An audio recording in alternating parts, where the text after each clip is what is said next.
One day, he was involved in a traffic accident, and when he woke up, I had been reincarnated as a genius teacher at a magic academy. Named Chris. But whether it was a trick of the gods or fate, this person had a major flaw. In this world where every living being except monsters can use magic, he was an illegal player, someone completely unable to use magic. There was only one way to avoid being deemed a monster and executed: to fully play the role of a lazy, but secretly talented teacher and keep fooling the gifted students around him. However, maybe he played the role too well. At the beginning of the story we see Valdar Academy. And an announcement is made: Valdar Academy graduation representative, Michael Foxon. Michael Foxon, step forward. Michael Foxon comes forward and addresses everyone, and he says, "Hello, everyone. I'm Michael Foxon, a graduate of the second class of Valdar Academy." Then we see the protagonist of this story. He is sitting on a branch of a tree, and he is saying, "Hard to believe that the guy who used to stumble over simple greetings is standing here now. Well, from here, he just looks like a talking cotton swab or something. But really, no one else has hair that white except Michael. You've grown so much, Michael. Not that I actually taught you anything worthwhile as your homeroom teacher.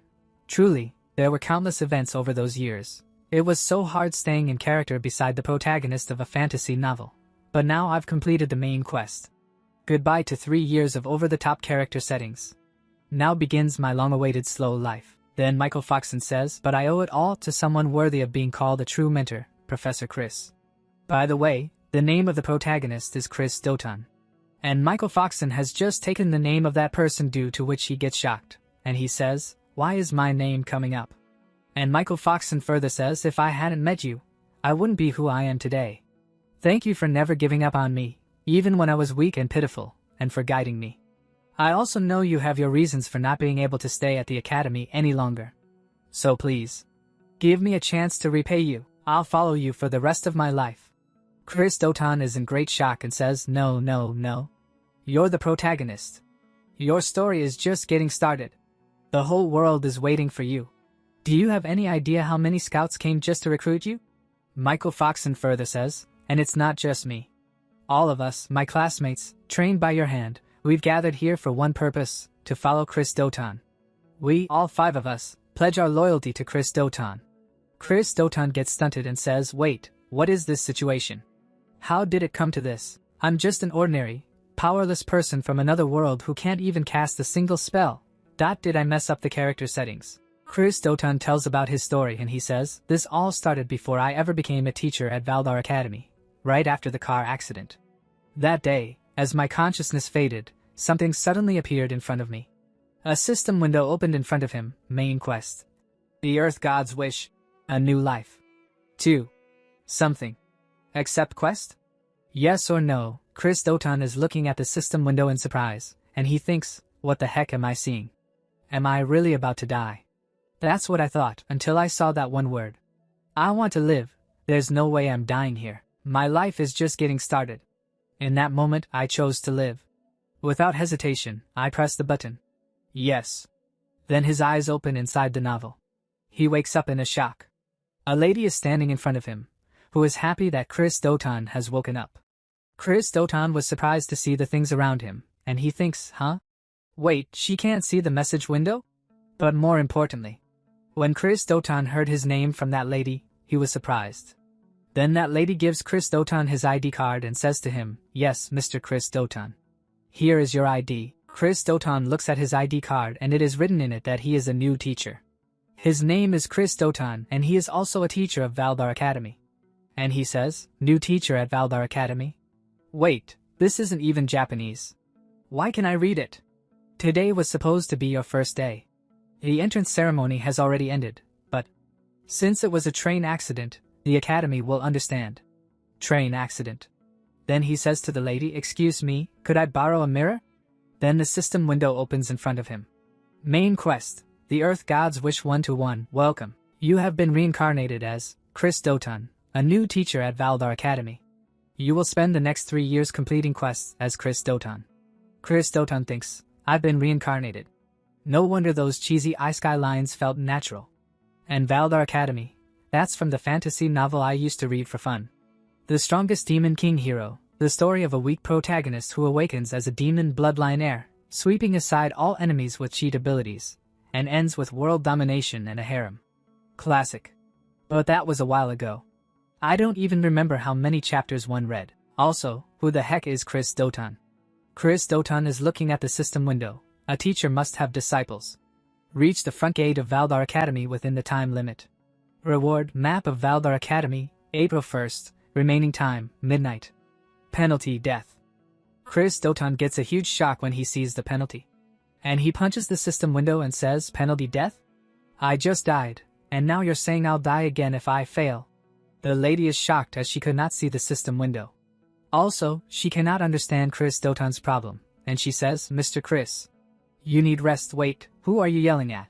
Next day, Chris Doton leaves for the academy, and he is mumbling on the way, and he says, I forced her to discharge me early, but I'm still kinda sore. Also, starting out as a new teacher with barely any money sucks. Half my savings vanished at that clinic. So far, all I've figured out is that the currency is gold, and the academy is a half-day's walk from here.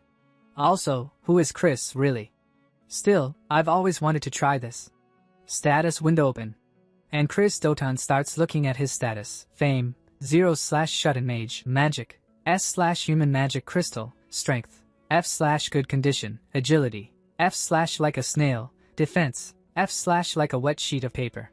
Skill, illegal players cannot use skills. Chris Doton gets a little surprised and says, what? 3 Fs and I can't use any skills? Okay, stats are one thing, but I can't use magic? And illegal? Did I reincarnate through a pirated version or something? This is bad. Really bad. In this world setting, the only beings who can't use magic are monsters. And I'm supposed to be a teacher at the continent's top academy? This isn't just bad, it's a death sentence. Maybe I should run away? At this rate, my last words are gonna be, can't use magic, but I swear I'm not a monster. But Chris Doton looks at the remaining time, which is just 23 hours 52 minutes and 48 seconds remaining. And so he says, I get it. I don't have time for this. This is my second chance at life. The one bit of luck. My fame is listed as shut-in mage, and I do have experience. I once got reported in an online game for too realistic role-playing. That just means it was good. So, I'll play this as the mysterious, super powerful mage who never shows her true strength. For 3 years, I will survive by pretending I'm the real deal. Then we see the gate of the Welder Academy. A statue in the form of a monster key is guarding the gate, but he is getting very bored, and he thinks the entrance ceremony was a week ago, so no one's around. Then he feels something dangerous, due to which the stone statue starts sweating. When he looks ahead, he feels a dangerous aura which is coming from our protagonist. And he gets scared and he thinks, who's this guy? What immense magical power. Must be a teacher. I heard the new teacher got into a train accident. It's only natural for academy teachers to have monstrous power, but no. This is far beyond that. That scar on the forehead. Hair black as a wild beast's mane. Skin pale as moonlight, eyes sunken like midnight. This is death. Death itself, in human form. Those red-black eyes have seen countless ends. There's a void behind him, a heavy emptiness. Chris Doton stops in front of the monster and says to him, to post a mere pebble like me at the gate. It's a disgrace to the academy. The monster was scared. But still he says to the protagonist, you there, state your name and purpose. The protagonist smiles and says, new teacher. Chris Doton. Now open the gate. Then Chris Doton goes inside the academy. But he was very scared inside. And he says, phew, that was close. I seriously thought that was the end of me. Well, at least I made it on time. But hey, this character setup is actually kind of cool. I'll call it the totally unmotivated ultimate teacher. A deadbeat who naps in front of his students instead of teaching, but in truth, a battle-hardened, overwhelmingly powerful warrior. The kind of person who guides the protagonist with sharp, insightful advice. In his past, Chris lost someone dear to him because of his own mistake. He hit rock bottom, until the headmaster of the academy appeared before him. That's how he ended up reluctantly coming here. The most important part of this backstory? He's traumatized and refuses to take on a disciple again. But he's also arrogant, believing weaknesses like you all aren't even worth teaching. If you want to see my magic, then get stronger first. This could work. Chris Doton is so engrossed in his thoughts that he does not even realize that blood is coming out from his wound. And seeing his blood, he gets surprised and says, don't tell me. Did the wound reopen from the accident? The moment I saw the blood, a wave of pain and dizziness hit me. Then only the system window opens in front of him again. Quest complete, you received Valdar Academy map for /1 as a reward. Chris Doton gets angry and shouts, is this a joke? Forget the map, give me something to heal myself. And with this setting, I can't even run to the infirmary. Then only a student comes behind Chris Doton and asks him if he is alright. Chris Doton turns back and looks at the student, and the student further says, you're bleeding from the forehead. Looks like you're hurt. Looking at the student, Chris Doton thinks, that crest covering his cheek. This boy has a cursed power. He's the protagonist of this story, Michael Foxon. He hasn't awakened yet, so his hair is still brown. Nervous and awkward, not a trace of the cheat level power he'll have later. Still, I can't let my guard down. Stick to the plan. Be the totally unmotivated ultimate teacher. Then Chris Doton says to Michael Foxon, why are you here? Class 1's still in session, isn't it? What's a new student doing here? Michael Foxon gets a little nervous, but he says, I couldn't keep up with class, so the teacher told me not to come to the training grounds anymore. Chris Doton thinks, can't blame them. Right now, all Michael can probably manage is a basic fireball. The gap in skill between him and the others is obvious. Still, there's no excuse for a teacher to treat a student like that. Chris Doton says, what a jerk. Michael Foxon gets scared after hearing this. He thinks that the protagonist used all this for him. So, his eyes get moist, and he says sorry to Chris Doton. But Chris Doton is shocked and he thinks, well, I wasn't even talking to you. Wait, are you crying? Then Chris Doton says to him, ugh, this is a hassle. What class are you in? At the same time he thinks, this is bad, I need to get him back to his classroom, fast. Then again the system window opens in front of him, main quest. The Earth Gods wish 2-1. Today is your thrilling first day. As the new homeroom teacher for Class X, reach the classroom on time and conduct your first lesson. Reward, Valdar Academy map, for halves, monkey keychain penalty. Death time remaining, 9 minutes and 48 seconds. Chris Doton thinks, even with a map, it's not like I know where to go. And based on everything so far, this has got to be my class. Michael Foxon fearfully says, I am in Class X. Please spare my life. Chris Doton says to him, lead the way.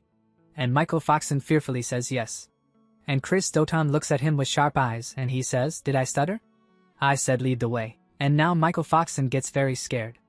After some time, Chris Doton has lifted Michael Foxon in his lap and he is taking him to Class 5. Then he reaches the class and puts Michael Foxon down. Michael Foxon is very scared. And there are 2 students in front of him, and they both say, whoa, Michael, don't freak out. Could you enter a room quietly for once? Geez, always trying to stand out. Just sit already. Just then Chris Doton enters the class. And then all the students feel something weird and everyone becomes silent. It seems as if silence has taken over the whole classroom. Then the protagonist goes to the front desk and he says to everyone that every last one of them is trash. This is the bunch I have to teach and guide. Valdar, have you lost your mind? Then the students start talking. Wait.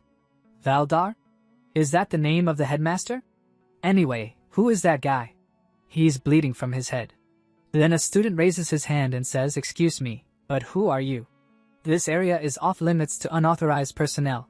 This student's name is Nika Tot. Class X's honor student. Seeing Nika Tot, Chris Doton thinks, alright, Nika. Michael's friend, if I remember. Then the protagonist tells his name as Chris Doton. And Nika Tot further says, ah. Right, you're the one who was late because of that accident. That's why you're bleeding. But Chris Doton asks him to be quiet. But he thinks, I just missed my timing, that's all. Don't talk about it, it's embarrassing. Okay, I made a strong entrance. But now I need to actually teach to clear the quest. In reincarnation stories, you're supposed to start with preloaded knowledge. Why do I know nothing? No choice then. Then Chris Doton gets up from a square and writes something on the blackboard. And he wrote, self-study. And he thinks, I'll wing it with the right attitude. Michael Foxon gets surprised when he sees that Chris Doton is telling them that now they will have to do self-study. And Chris Doton lies down comfortably on the chair and he starts sleeping. At the same time he thinks, this is so pathetic it's embarrassing. But this is when I have to be bold. Act like you aren't even worth explaining things to. Some students say, did he just fall asleep? Right there? He really went with self-study on the first day. That's insane. Chris Doton totally agrees. Is this even going to count as a lesson? Just then a girl stands up and shouts, "Mr. Chris! If this is a joke, please stop. This is in terrible taste. You didn't even show up at the entrance ceremony. How dare you insult the sacred education of Valdar Academy?" On hearing the girl's voice, Chris Dotan understands that her name is Angelina, who is a possible heroine candidate. And Chris Dotan thinks, Angelina Sharif, one of the heroine candidates. They called her the Ice Princess, if I recall. And on the surface, she's a duke's daughter. On the surface, anyway. Most of the students here are nobles. Still, I get it. This must be unbearable for her. It might cause problems later, but as Chris right now, this is all I can say. I know about Angelina's tragic past. It stings a little. But then Chris Dotan tells Angelina in a stern voice, "If you're unhappy, then leave." And Angelina gets shocked on hearing this. And Chris Dotan further says, "You didn't hear me? I said if you're not satisfied, then get lost, Angelina Sharif." But Chris Dotan thinks, "I'm so sorry, Angelina." But Angelina says to Chris Dotan, "What did you just say?" So Chris Dotan says, "Don't make me repeat myself. If you don't like my class, get out." But he thinks, "Sorry, Angelina. Forgive me for being the kind of teacher who can only say things like this to a previous student." Angelina starts grinding her teeth in anger. Then she says, "I have no interest in learning anything from someone like you." Michael Foxton tries to stop her, and he says, "Angelina." But leaving the classroom over this. But Angelina says to him, "With your ability, I doubt you'd keep up with any lesson anyway, and I don't have time to waste on some worthless teacher." Listening to Angelina's words, many other students also start leaving the classroom. And Chris Dotan is watching his students leaving, and he thinks, "Dad, I figured this would happen. They're all proud nobles, after all. I wonder how many will even stick around in the end. I braced myself for this, but still.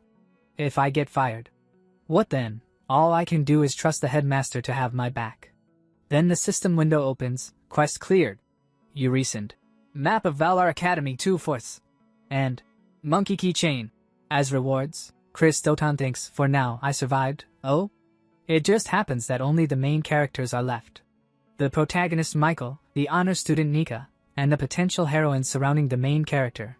The twin-tailed girl is Dolce. The other girl is Belle, the healing type support. And one more who's not here yet. I'll introduce her later. Now then. Time to act like a real mentor and say something wise. Chris Dotan stands up and says, "Teach magic half-heartedly and people die."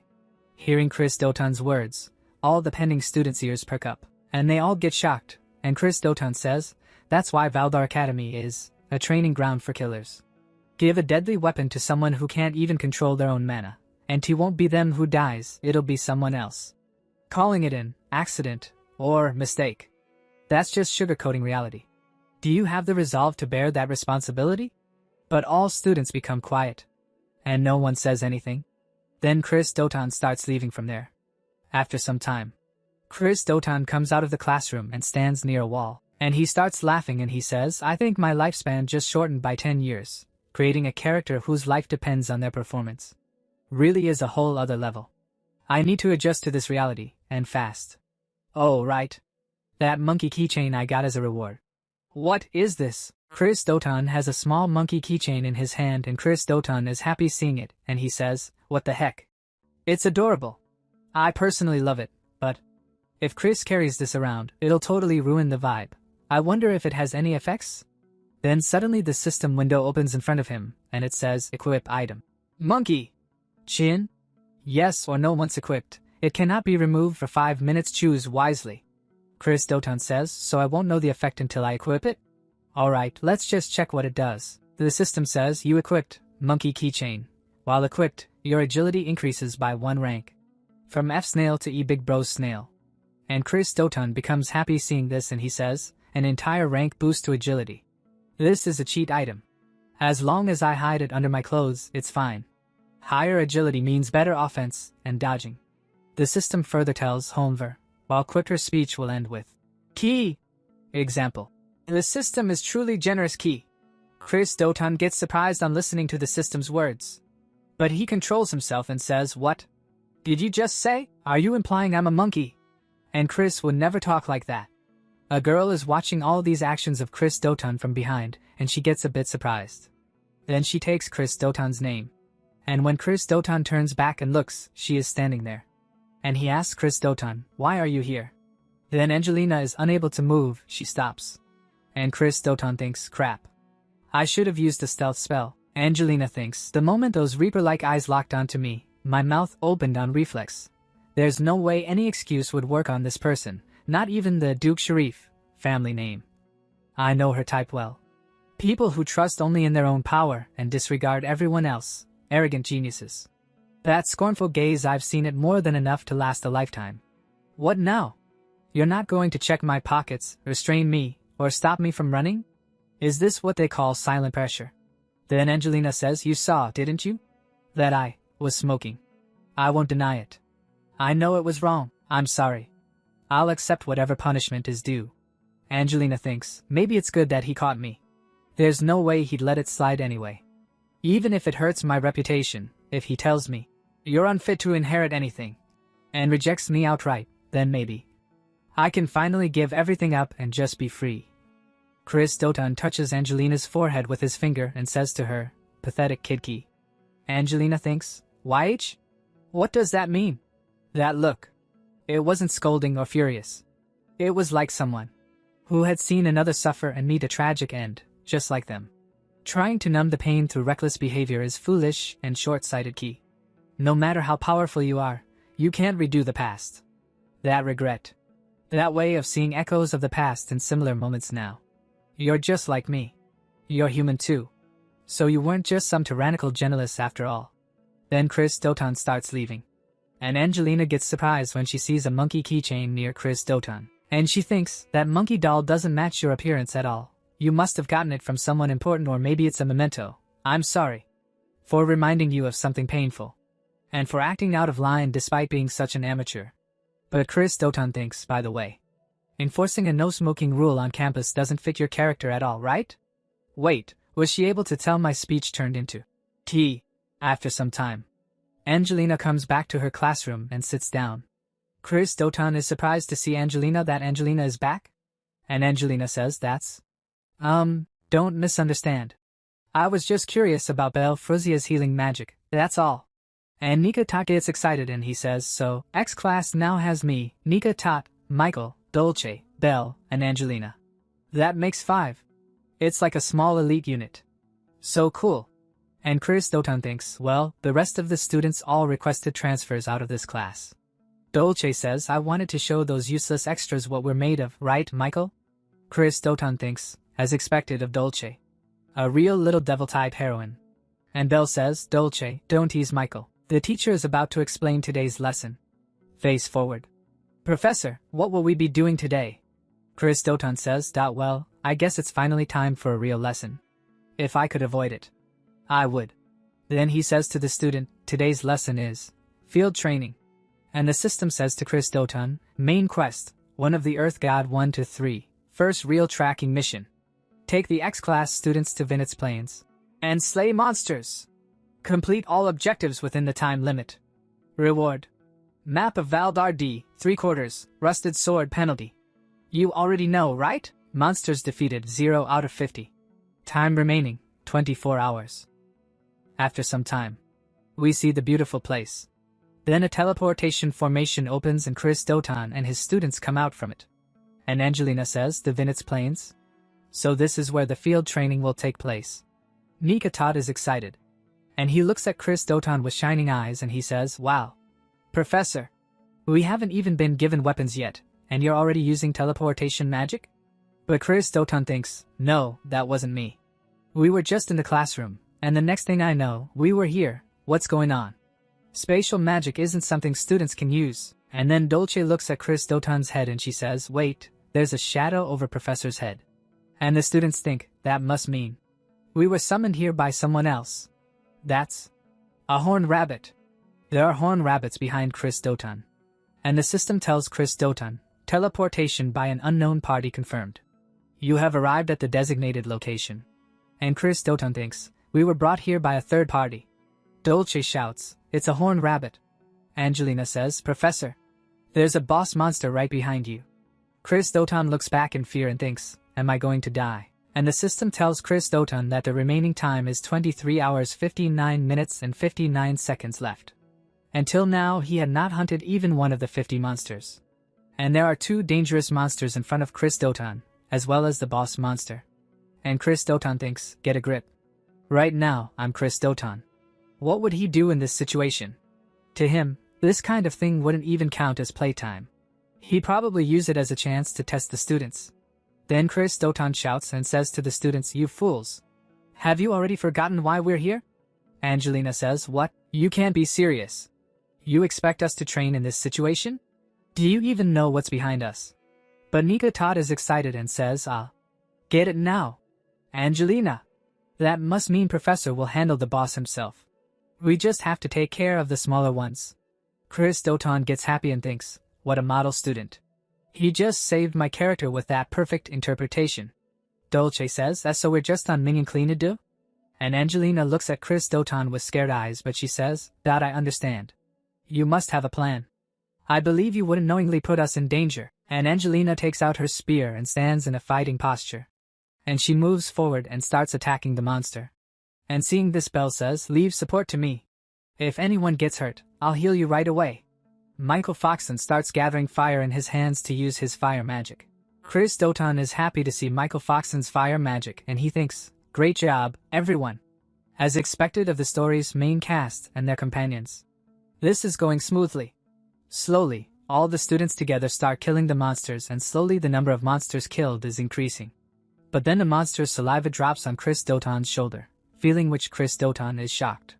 When he turns back, there is a 3-horned rabbit in front of him and Chris Doton gets a little scared after seeing it, and he thinks, right, I forgot that guy was here. Honestly, I'd rather pass out before I even feel the pain. No, it's too soon to give up. Even if I get eaten, there's still a chance I survive. If I fail this quest, I'll definitely die, so it's smarter to choose the first option instead. Then Michael Foxon sees that Chris Doton has been attacked by Boss Monster and eaten. And seeing this, Michael Foxon gets a big shock and he starts running to save Chris Doton. But he thinks, right before my eyes, someone died. Again. Is it because I'm weak? Because I'm a failure. Who can't even defeat a single monster? Is this my fault? Just then Belle goes and stops Chris Doton. And tries to make him understand. But Michael Foxon says, let go of me, Belle. Professor's still over there. But Belle says it's already too late. Professor sacrificed himself for us. Monsters that size get sluggish once they're full. But Michael Foxon says, no. You're wrong. Belle, you're good at healing magic, right? With your power, maybe we can still save him. But Belle says, I'm sorry, Michael. And Michael Foxon starts remembering his old memories when he had stopped Chris Doton. And he had told him, I know I have no right to say this. Booty want to be stronger. I want to be strong enough to take on all responsibility on my own. If I can do that, I'll do whatever it takes. Michael Foxon thinks, he's going to laugh at me again, right? Then Chris Doton smiles and he had told Michael Foxon at that time, you will become strong, Michael. Michael Foxon remembers all these things and says, he was the only one who ever said that to me. No one else ever believed in Dolce shouts, let's just fight our way out of here ourselves. It'd be faster than waiting around, and Michael Foxon thinks, that's why I want to give everything I have today. People like all of you are what it means to be strong. I'm just a burden. I should have been the one eaten instead. Michael Foxon is lost in his own thoughts, and is not listening to Belle's words. Tears are falling from his eyes and he is thinking, it wasn't Professor or Mom who should have died. Then the demon inside him says, it should have been. You want power, don't you, Michael? Then take my hand. Let us become one. It was me. And the demon inside Michael Foxon was about to control Michael Foxon's intellect. Then Michael Foxon stops, and he hears someone's voice. And someone says, everyone stop. And the protagonist appears in front of them, covered in blood. He has killed the boss monster and asks, why are you running? Can't you see the monster still swarming around us? Chris Doton and his students have killed 27 out of 50 monsters so far. The quest is already half completed. Nika gets happy to see Chris alive and says, as expected, Professor? You're alive. Did you let yourself get eaten on purpose to attack from the inside? Chris thought, no way. Thanks for interpreting it like that, though. Then he said, you're noisy. I told you today was your field training, did not I? You forgot your objective and tried to run away. On listening to Chris's words, Nika again goes ahead to fight with the rabbit monster, and he says, I'm sorry. I'll return to training right away. Belle tells him, Nika-san.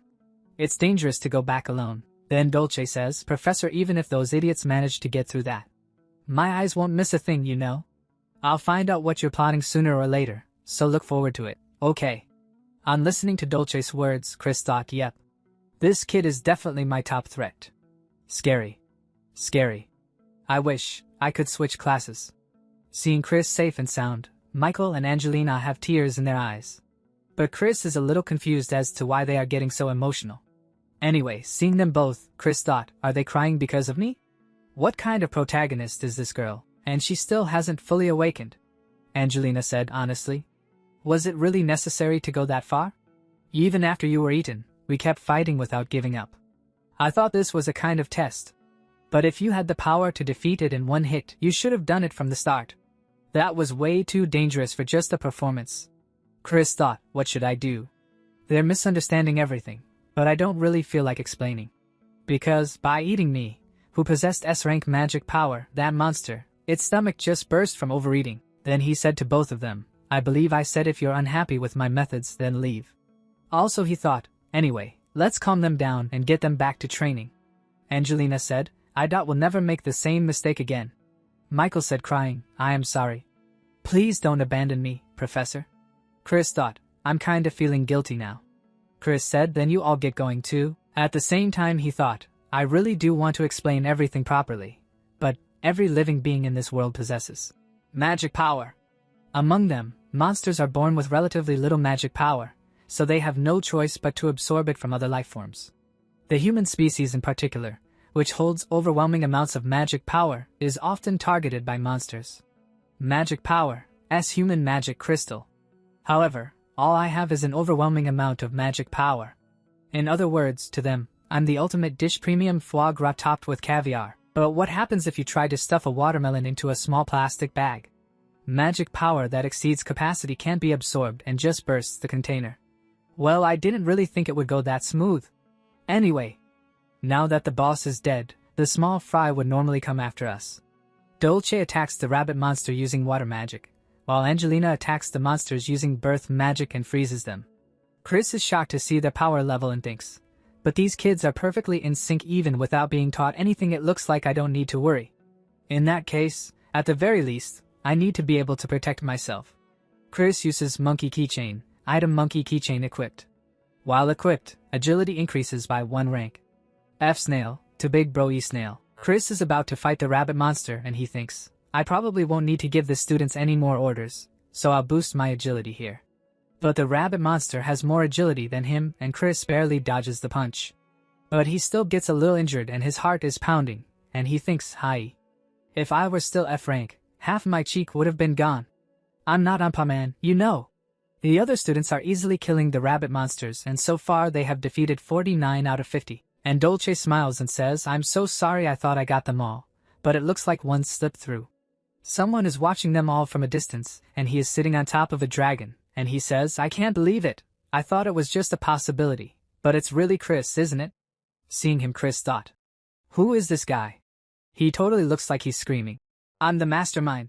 With that appearance, wait a second. Could he be the one who teleported us here? The man comes down and says to Chris, where have you been and what have you been doing all this time? How long has it been since I last saw that beautiful face? Do you know how much I've wanted to see you? Chris is a little confused. He thought, wasn't he wearing a hood to hide his identity? And what's his relationship with Chris? That's the look of a maiden in love. Chris tries to remember who is the man standing in front of him.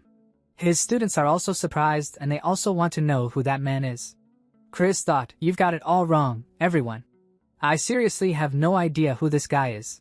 The man says, what's the matter? Aren't you happy to see me? If you're still mad about what happened back then, I'm sorry. Chris thought, what are you talking about? And where did Chris even meet this guy? Ah, no good. I have to pretend to be Chris, for now. Michael calls Chris from behind but Chris does not reply. When Michael sees Chris's serious face, they become a little cautious, and they think that man is dangerous. It's the first time I've seen a professor be so cautious. Michael thought, on top of that, he commands monsters like they're his own children. Could he be the one who unleashed the rampaging horn rabbit? And the man said, I thought someone had killed my precious darlings, but to think it was Chris. Michael thought if it weren't for the professor, I'd have been killed without a word. The man said the master said he wanted to check on the young master's progress. I was thinking about killing one of his friends right in front of him, but I never expected you to show up. Try to see things from my perspective too, okay? Chris's students get scared after hearing the man's words, but Chris asks them to remain calm. And the man further says, "You're the one who ruined my mission, so why have you been quiet all this time?" Well, I guess making excuses wouldn't suit you anyway. Michael thinks, Professor. Despite having such a face full of murderous intent, why do you just accept it without fighting back? Could it be because we're here? You can tell how furious that person is just from their aura alone. It's difficult even for Professor to defeat that person while protecting us. It's frustrating. I'm still nothing but a burden to the Professor. With my current power, I can only manage to finish off monsters that are already near death. Then the man says to Michael, "You're just following the master's orders too, so I won't get in your way." But if you smiled and said, "Good job," to me, it would lift my spirits. Michael thinks, but that person also seems to care deeply about the Professor. No, but look at Professor's eyes. This is just his selfish form of courtship. The man says, "If it's difficult, I'll set things up for you. You've always praised my face for being beautiful, after all." But then Chris summons the sword and points it at the man's neck, because of which the man gets surprised. Michael was nervous because Chris took action and placed the sword on the neck of that stranger. And he tries to understand what just happened. And he thought, what just happened? Where did that sword even come from? There are only a handful of people on the continent who can wield creation magic. But if it's Professor Chris, maybe it's not impossible. Then Chris said to the stranger, "What nonsense have you been spouting all this time? Talk in your sleep, you trash." The stranger gets a little nervous, but he says, "So you're still holding a grudge about that, huh?" Chris smiled, but inside he was nervous, and he thinks that I am saved. It's thanks to the protagonist defeating the 50th one. I can't tell you how much I wish for it in my heart. I was praying that even just one of those lying on the ground would be finished off. A little while ago, Michael was disappointed that his power level is not equal to Chris and that stranger. So he was sad, but he did the right thing by killing a monster. Due to which the task which Chris got from the system, of defeating 50 monsters, was completed. Due to which Chris got a reward from the system, and the system tells him, as a reward you have obtained Map of Vital Academy, 3/4, and Ancient Sword. Remove the monkey key holder, and equip the rusty sword. And as soon as Chris gets the ancient sword, he asks the system to equip it quickly. And the rusty sword gets equipped. That is why Chris had the rusty sword in his hand, and he placed the sword on the throat of that stranger. And the system tells him about the rusty sword, which can cut through most things. Usable durability, 3/3. Chris says thanks to Michael, and he thought, thanks to him, I somehow managed to protect both my life and my dignity. Well done, Michael. Then the stranger said to Chris, "Doesn't seem like you're in the mood to talk today, so I'll come back another time. If you ever need help, you can always contact me through the master." But Chris said to him in harsh words, "If you don't want your mouth torn open, then disappear already." But he thought, I'm really glad you quietly backed off. Then the stranger goes away from there. After he left, Michael looked at the students, and all the students were scared. Dolce said, "Man, I seriously couldn't even breathe. I ran out of mana." Michael asked if she is okay, but Chris does not answer him. He tells Angelina, "Send a messenger to the Angelina Academy. Tell them we need a carriage for our return." Angelina said, "Understood. In that case, I wish we had called for reinforcements sooner." But Dolce said, if only the teacher used spatial magic, it would have been over in a flash. Chris did not answer Dolce's question. Instead, Michael said, "Miss Dolce is just tired, and maybe she wants some time to think about things." Hearing Michael's answer, tears came in Chris's eyes, and he thought, I'm really glad you were here today, Michael. Then, all members of Class X returned safely. The next day, Chris is completing his daily routine, but he thought, starting off hard, What kind of life has Chris lived up to now? I thought about it on the way back. That bandaged guy is probably the character named Maria. But there aren't many who can create chimeras or control monsters. There was no visual description of them in the original story. Being followed by someone that obviously shady, I can only sense trouble coming. What Chris had thought happens exactly like that. There is a man in front of him, seeing whom Chris is confused. By the way, this character's name is Eugene, who is the homeroom teacher of Class Y. And he said hello to Chris and said, "You haven't had lunch yet, right?" I did not see you in the cafeteria. Chris thought, looking at Eugene. Alright. Him too. What happened during this field training was so abnormal that the students of Class X were summoned immediately by the principal. However, for some reason, the principal's decision was to reinforce the defense magic circle and to impose a gag order regarding the incident.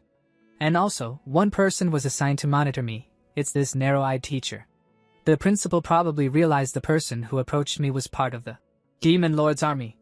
And since there's a chance I'm colluding with them, he assigned this guy to watch me. Over a decade ago, the Demon King was defeated by the Holy Emperor and is believed to have vanished from this world. But just like in every fantasy cliché, he's been lurking in the shadows, scheming his resurrection. The protagonist holds himself back and takes revenge on them. That's the premise behind the strongest Demon King hero in this story. I'm in a tricky position, caught between the principal, who's on the Holy Emperor's side, and the Demon Lord's army. If I get on this guy's radar, I'm seriously screwed. Eugene asked Chris, "What do you say? Want to have lunch together?" But Chris said, "You've been babbling nonstop. You're such an eyesore, so disappear already." Eugene said, "I see. Was my voice too loud? Then, how about this volume? I actually get told a lot that I have a nice voice." Seeing Eugene's weird antics, Chris gets very angry inside, but he controls his anger and thinks, is this guy a pervert too? Everyone around me likes this or what? And Chris said to Eugene in harsh words, "I said shut that mouth of yours." But Eugene laughed at Chris's words and said, "Well, that would be difficult." "Well, that would be but if you were to cover them with your own hands, teacher." Chris said, "Shove your own fist in your mouth." Then Chris gets a new quest by the system. Wish of the Earth God 1 to 4. Building relationships with fellow teachers is also important. Try inviting a fellow teacher to hold a joint class. Rewards 1. Map of Vital Academy for 4th 2. Rotten Mandragora route, * if you fail, you die. Remaining time, 48 hours. Chris thought, they're not even trying to hide their malice anymore. Do it or die is basically the default now. At this point, I have no choice but to use this guy. He's the homeroom teacher of neighboring Class Y. He has the most students who transferred from Class X. But how am I supposed to bring up something like that while staying in character? It's not like I'm a Tsundra character. No, wait. The quest says to hold a joint class, but it doesn't say we have to become friends. In that case, there's no need to force myself to act nice. Then Chris said to Eugene with a serious face, "Hey you. Because of you, I wasted 5 whole minutes of my time. I'd love to make you pay for that right now, but may my master come to love many more things. If that happened, that child would end up sad." Chris felt a little cringy while saying all this and thought, ugh. Even though I made this backstory myself, it's so painfully cringy. Chris continued and said, "If you want to get close to me that badly, let's have a match. The trash you were teaching and the scum I raised. We'll see who is better." At the same time he thought, of course he wouldn't refuse. The principal ordered him to approach me and to extract information that altered all. Eugene asked, "Do you mean a match between our students?" Chris said, "If I win, don't ever show your face in front of me again." Eugene thought for a while and then said yes. And smilingly said, "You come up with surprisingly fun ideas. Then if I win, will you treat me to a meal?" Chris thought, why is he so obsessed with food? It's such a mystery. Then he said, "There's no chance you'll win?" Eugene said, "Well, fine. It sounds fun. So, when should we do it?" Then Chris says, "Tomorrow afternoon." Eugene said, "Got it. Then see you tomorrow." Chris turns back and starts leaving, but he thinks, the outcome doesn't matter. As long as we can hold a joint class, that's enough. But honestly, with all the nerdy characters in Class X, I don't really think we'll lose. And someone was secretly listening to their conversation. And we see that it is Nika. And Nika has completely heard their conversation and he says, "Teacher, are you having us compete against another class because you believe in us?" The entire academy was buzzing. Whispers turned to shouts in the hallways. "Have you heard the news? Class X and Class Y are going head-to-head. Let's go check it out." Wait, wasn't Class X the one where half the students tried to quit on the first day? Yeah. Just making eye contact with their teacher is terrifying. But then came the real piece of gossip, one that sent shockwaves through the student body. And the best part? It's not just about bragging rights. Professor Eugene's date is on the line. Meanwhile, Nika burst into his classroom like a whirlwind, flinging the door open with a dramatic crash. "Everyone! Are you all here already?" Inside, his 4 closest classmates looked up in surprise. Dolce, lounging lazily at her desk, yawned. You called this an emergency, so I came. What's going on? Angelina, twirling her ice blue hair with a smirk, sighed. I've got dinner plans, so this better be quick. Nika grinned. I'm sure you've already heard, we're going up against Class Y. Angelina shrugged. Yeah, teacher said she'd explain it again, but there's gotta be more to it than that, right? Nika leaned in, voice lowering conspiratorially. Bet you didn't hear this part. If we lose, Professor Eugene gets to go on a date. The room fell silent. Wide eyes. Jaws dropped. Wait, what? Dolce choked. Angelina laughed in disbelief. Haha, wait, are you serious? You sure you didn't mishear or just imagined it? Nika crossed his arms, puffing out his chest. I'm a tot. And tots don't lie. I overheard them myself. They were talking about it. Michael, usually quiet, perked up. A date? With our teacher? Dolce added with a teasing grin. I mean, technically eating out with someone of the opposite sex is a date, right? But this is the first time anyone's heard anything like that about Professor Eugene. Angelina mused aloud. True. I always figured he was more of a lone wolf. Nika slammed his fist into his palm. And then Professor Chris totally snapped, said if Class X wins, don't ever show your face again. That means Professor Eugene believes in us. We gotta go all out and make him proud. So basically, we can't lose, understood? Michael's eyes blazed. Okay, I am curious about the date. But there's no way we're losing to Class Y. We can't let the professor down. Angelina laughed, watching Michael's fists start to spark. Whoa, your fists are literally sparking, calm down. Meanwhile, Professor Chris stood by the training grounds, watching students gather. She sighed. This whole date thing's gotten way out of hand. Across from her, Professor Eugene approached with his usual unreadable expression. Chris eyed the difference between their classes. Just look at that numbers gap. There's no way this is balanced. Eugene spoke first. Are you familiar with the match format? One-on-one duels. First team to 3 wins takes it. Chris scoffed. Humph, what a hassle. Wouldn't it be faster to just let them all brawl at once? Eugene shook his head.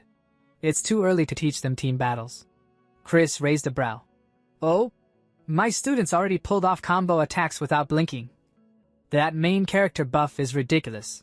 Now then, choose your first fighter. Chris didn't hesitate. No need to overthink it. I've trained them well. Just level up and smash them down with brute force. Nika taught. Nika saluted, grinning ear to ear. Yes, sir. I'll return with victory in hand. Victory or death. Chris deadpanned. You don't have to go that far, it's just a match. At the arena, the referee raised a hand. First match, Nika Tot vs Serena Gale. Whoever hits 0 first loses. Match ends immediately at that point. Fighters, take your positions. 3, 2, 1. Begin. Irina lunged in first, blade flashing. Nika inhaled deeply, and in a flash, his sword lashed out in a clean arc clang. Irina's sword flew from her hands and she skidded back, dropping to a knee. The crowd gasped. Referee. Class X's Nika Tot wins the first round. Nika jogged over to Irina, offering his hand. You okay? Here, I'll help you out. She gritted her teeth but smiled. I'll win next time. Chris's eyes widened. What the? Why isn't anyone else shocked? She overheard the other teachers chatting. Not bad. Well, it is the Tots. I'd expect no less. Chris nearly choked. Wait, what? That's tank-level damage, from a support class? Michael, off to the side, beamed. Nika's gotten crazy strong already. Chris sighed in relief. Phew, glad I'm not the only one freaking out. Eugene smiled. Alright, who's next? Chris smirked. Just pretend to think it over. I already know who. Angelina. Angelina snapped to attention. Understood. I'll easily claim another win. Chris planned ahead. We'll wrap this up cleanly. The Twin-Tails girl will finish it. No need to send in the healers or newbies. Michael looked at Chris with puppy dog eyes. Please, give me a chance. Dolce giggled, catching on. Why is he staring at me like that? Referee. Second match, begin.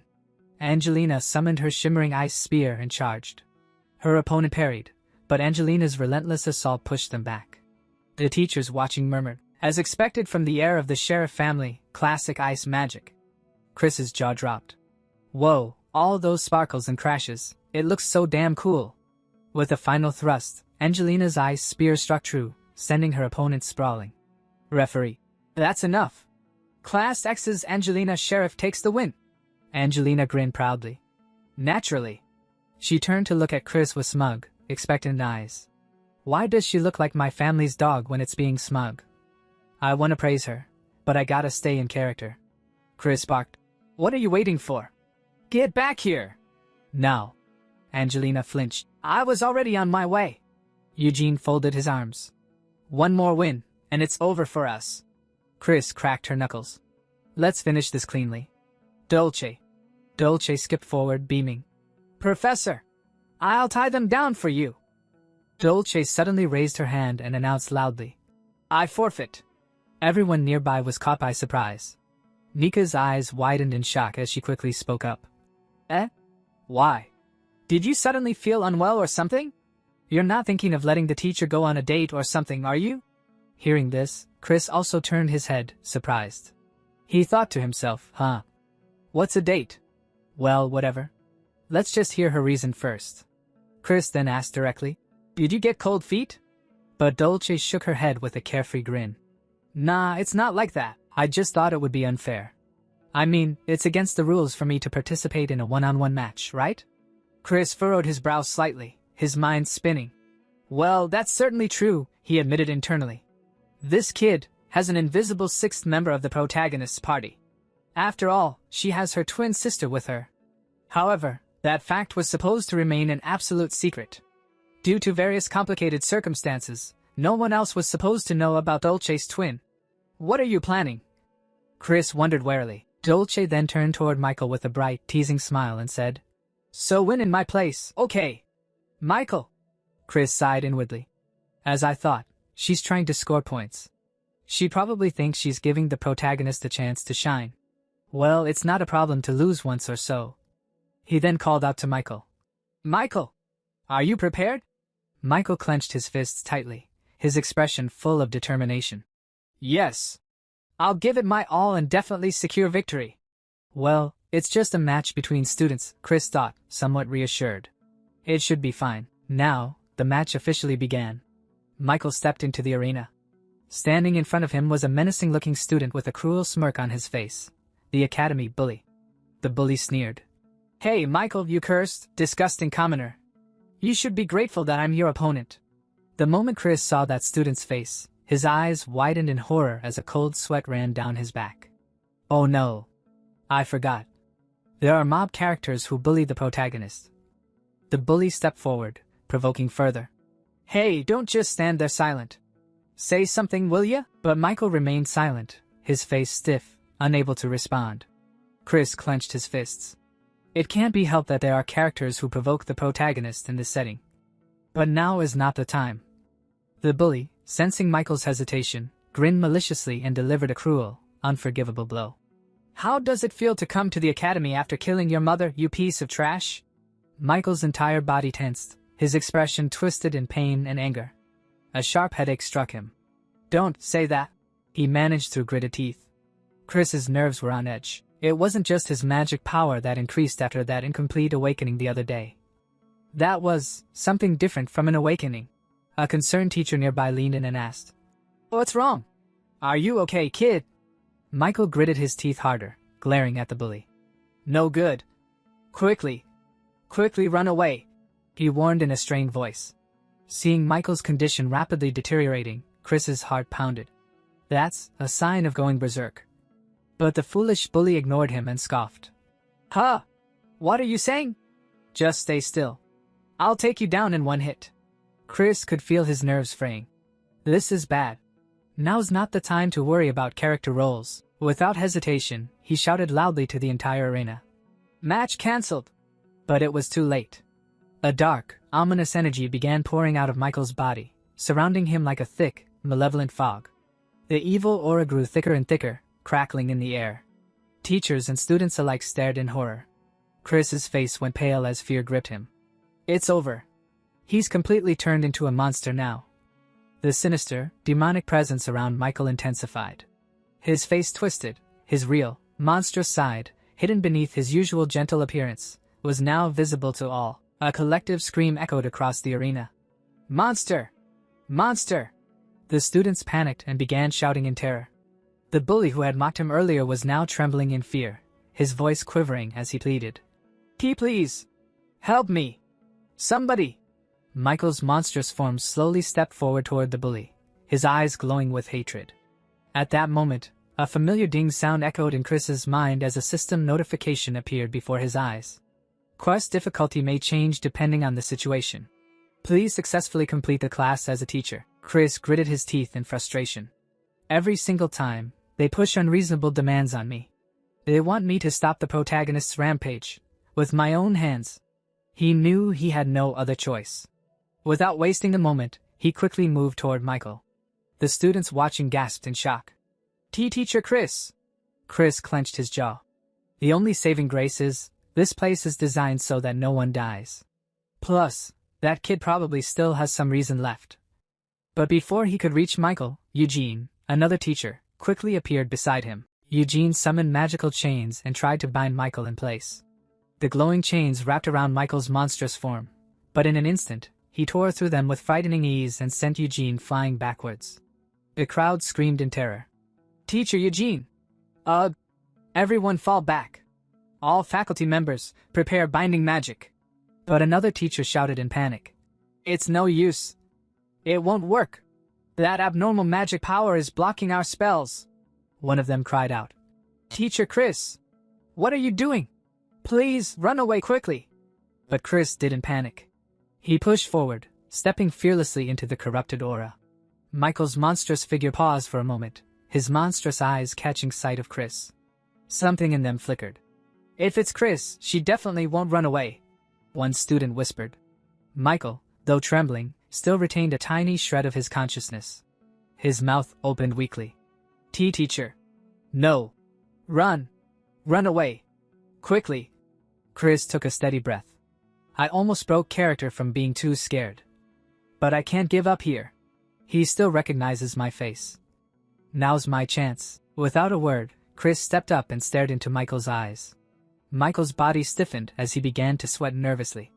In an instant, Chris lashed out with a swift kick to Michael's knee, causing him to buckle. He grabbed Michael by the collar and pulled him in close, his gaze fierce and unwavering. He spoke with a voice like steel. Is this the strength you desire?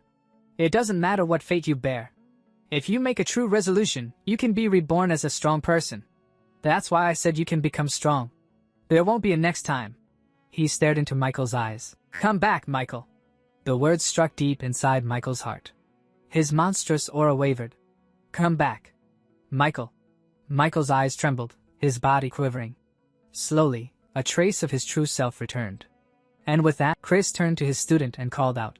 Let's go back, Michael. Without waiting for a reply, he walked away, leaving the tense atmosphere behind. Some time later, Chris found himself alone, his mind still reeling from the recent events. Suddenly, a sharp pain coursed through his body, and he winced, clutching his side. Ow. That hurt, he groaned, his voice tight with pain. I'm gonna die. That's totally, right? Just then, a familiar chime sounded, and a translucent system window shimmered into existence before him. Quest completed. You received the Dalyu Academy map for 4th Rotten Mandragora route. The map has been updated. Location detection feature unlocked.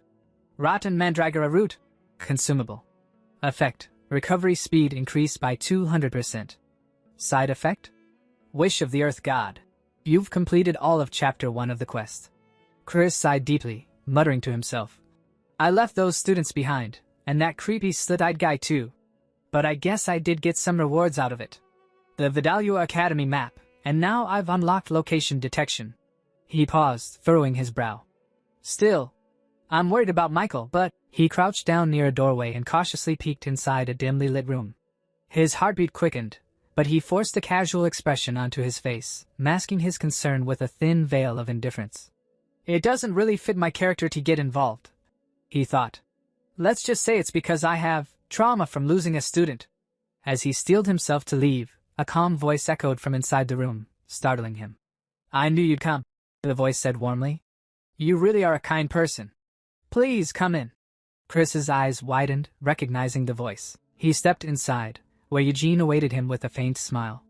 That was a reckless move, Chris scolded, his voice sharp, though not entirely devoid of concern. Eugene let out a short laugh. "Ah, so you noticed?" he replied, a glimmer of amusement in his eyes. Chris's gaze narrowed as a memory surfaced. Come to think of it, when he jumped in earlier, he didn't cast any defensive magic, did he? Did he really go in with just his body? Is he seriously that dumb? Eugene, as if sensing his thoughts, shrugged nonchalantly. I was confident I wouldn't die, and if it let me earn a favor from you, it was a small price to pay. So, about our bet. Eugene continued, his grin widening. Technically, Class X has more wins. Chris shot him a deadpan stare. Obviously you lose. Eugene feigned contemplation for a moment, then burst into laughter. Then how about this? I'll treat you to celebrate your win, Professor. Chris folded his arms. Aren't you forgetting the conditions of the bet? Eugene winked. Well, I hit my head, so I might have forgotten. With a scoff of disbelief, Chris turned to leave. I'm done with you. Behind him, Eugene called out cheerfully. It's a personal invitation, so contact me anytime. Once outside, Chris let out a long, exhausted sigh. What the hell is going on? Was this a dating sim or something? How did it come to this?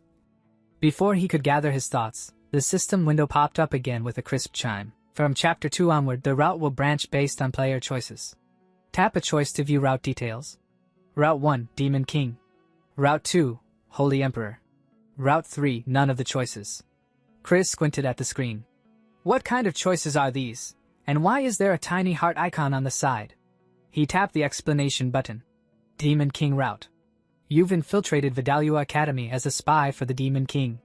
Your mission is to recruit Michael Foxton to the Demon King's side and conquer the world. Characters on the Demon King's side will be friendly. Characters on the Holy Emperor's side will be hostile. Chris grimaced. Turning the protagonist into a demon army member, huh? He switched to the next explanation. Holy Emperor route. You've betrayed the Demon King and decided to raise new talent at Vidalua Academy. Your mission is to make Michael Foxton swear loyalty to the Holy Emperor and stop the Demon King's resurrection. Characters on the Demon King's side will be hostile, characters on the Holy Emperor's side will be friendly. So you raise Michael as a Holy Knight instead, Chris muttered. Then came the final option, none of the choices. Seriously? Indecisiveness gets you hated, you know? Not recommended for the incompetent. Characters on both the Demon King and Holy Emperor sides will be hostile. Chris sighed, rubbing his temples. So I have to pick a side? Well, yeah, it's safer to belong to a group if you want to survive, but if I choose the Holy Emperor route, I'll have to deal with fanatics like Maria. And if I pick the Demon King route, that perverted slit-eye will turn against me, right? I hate both of them. After a long pause, Chris jabbed his finger at the final option. Guess there's only one choice. Route selected. Good luck. No turning back now. Chris drew in a deep breath and thought to himself, I don't regret this choice. The flap of a butterfly's wings can sometimes stir up a storm. Wait, just a sec. I'm a legitimate main character, right? So why am I getting kicked out of my workplace? The next day arrived too soon. Professor Chris, a staff member called out. You're on leave starting tomorrow, right? The headmaster said you're taking a month-long break, so I'll be taking over Class X. Chris's eyes widened in disbelief. What did you say? A dreadful realization dawned on him. The reason they're suddenly forcing me on leave despite all my usual freewheeling. Holy Emperor side characters grow suspicious of you. Could this be because of the route I picked? A quick check of his status confirmed it. Route, none of the choices. Chris Doetin. Fame 10. Rumor. A suspicious person. He let out a sigh. Well, it did say people would grow suspicious. But the other routes came with way more risk. Besides, Chris is supposed to be the kind of character you can never tell what he's thinking. Didn't think I'd get kicked out though. The Demon King route is out of the question, and the wording in the Holy Emperor route, swear loyalty, bothers me. Fanatics show up in the original story too, and there's no guarantee Michael won't become one. And thanks to this damn setting, I can't even beg them to let me undo it. Let's just treat this like a nice vacation. Then, another system notification appeared before him. Wish of the Earth God, 2-1. Did you know, it's almost time for Parent Observation Day? Chris paled. That's news to me. The system continued mercilessly. The students' parents are dying to know how their tuition money is being used. As a professor living off their money, It's your duty to make Class X's observation day a success. On failure, 72 hours 00 minutes. Chris clutched his head in horror. You've got to be kidding me. Elementary school? I mean, can I even teach a class that's presentable? No, more importantly, right now He stared blankly ahead. Becoming an NET. A determined look crossed his face. This isn't the time to be calling it a vacation. I will return to work within 72 hours. For the sake of my survival. A while later, Chris's students were all seated in their classroom. Michael, surprised, turned to Bella and asked, Master's on leave? Bella nodded and replied, Yes, it seems a temporary master will be assigned for now. I don't know the reason though. Dolce scoffed. He probably got fed up and bailed. Honestly, he was never the kind to be tied down by teaching. I bet he just got sick of us. Angelina glared at her and scolded. Stop it. It's cowardly to badmouth someone when they're not here. Michael grinned. Saying that with a face like yours isn't very convincing, princess. Angelina's eyes welled up, on the verge of tears. What's wrong with my face? She snapped. Bella tried to ease the tension. Maybe he just needed some rest, or perhaps something unavoidable happened. At that, Nika suddenly stood up. That's right. Master took responsibility for the recent incident. As soon as Nika blurted it out, Bella smacked him on the shoulder, forcing him back into his seat. Both Angelina and Bella then glanced toward Michael, who was unnervingly quiet. His expression was heavy, and it was clear something was weighing on his mind. I knew my rampage made the master get summoned all over the place, but I thought it was all resolved with the principal's sealed order. Did the master take responsibility in my place?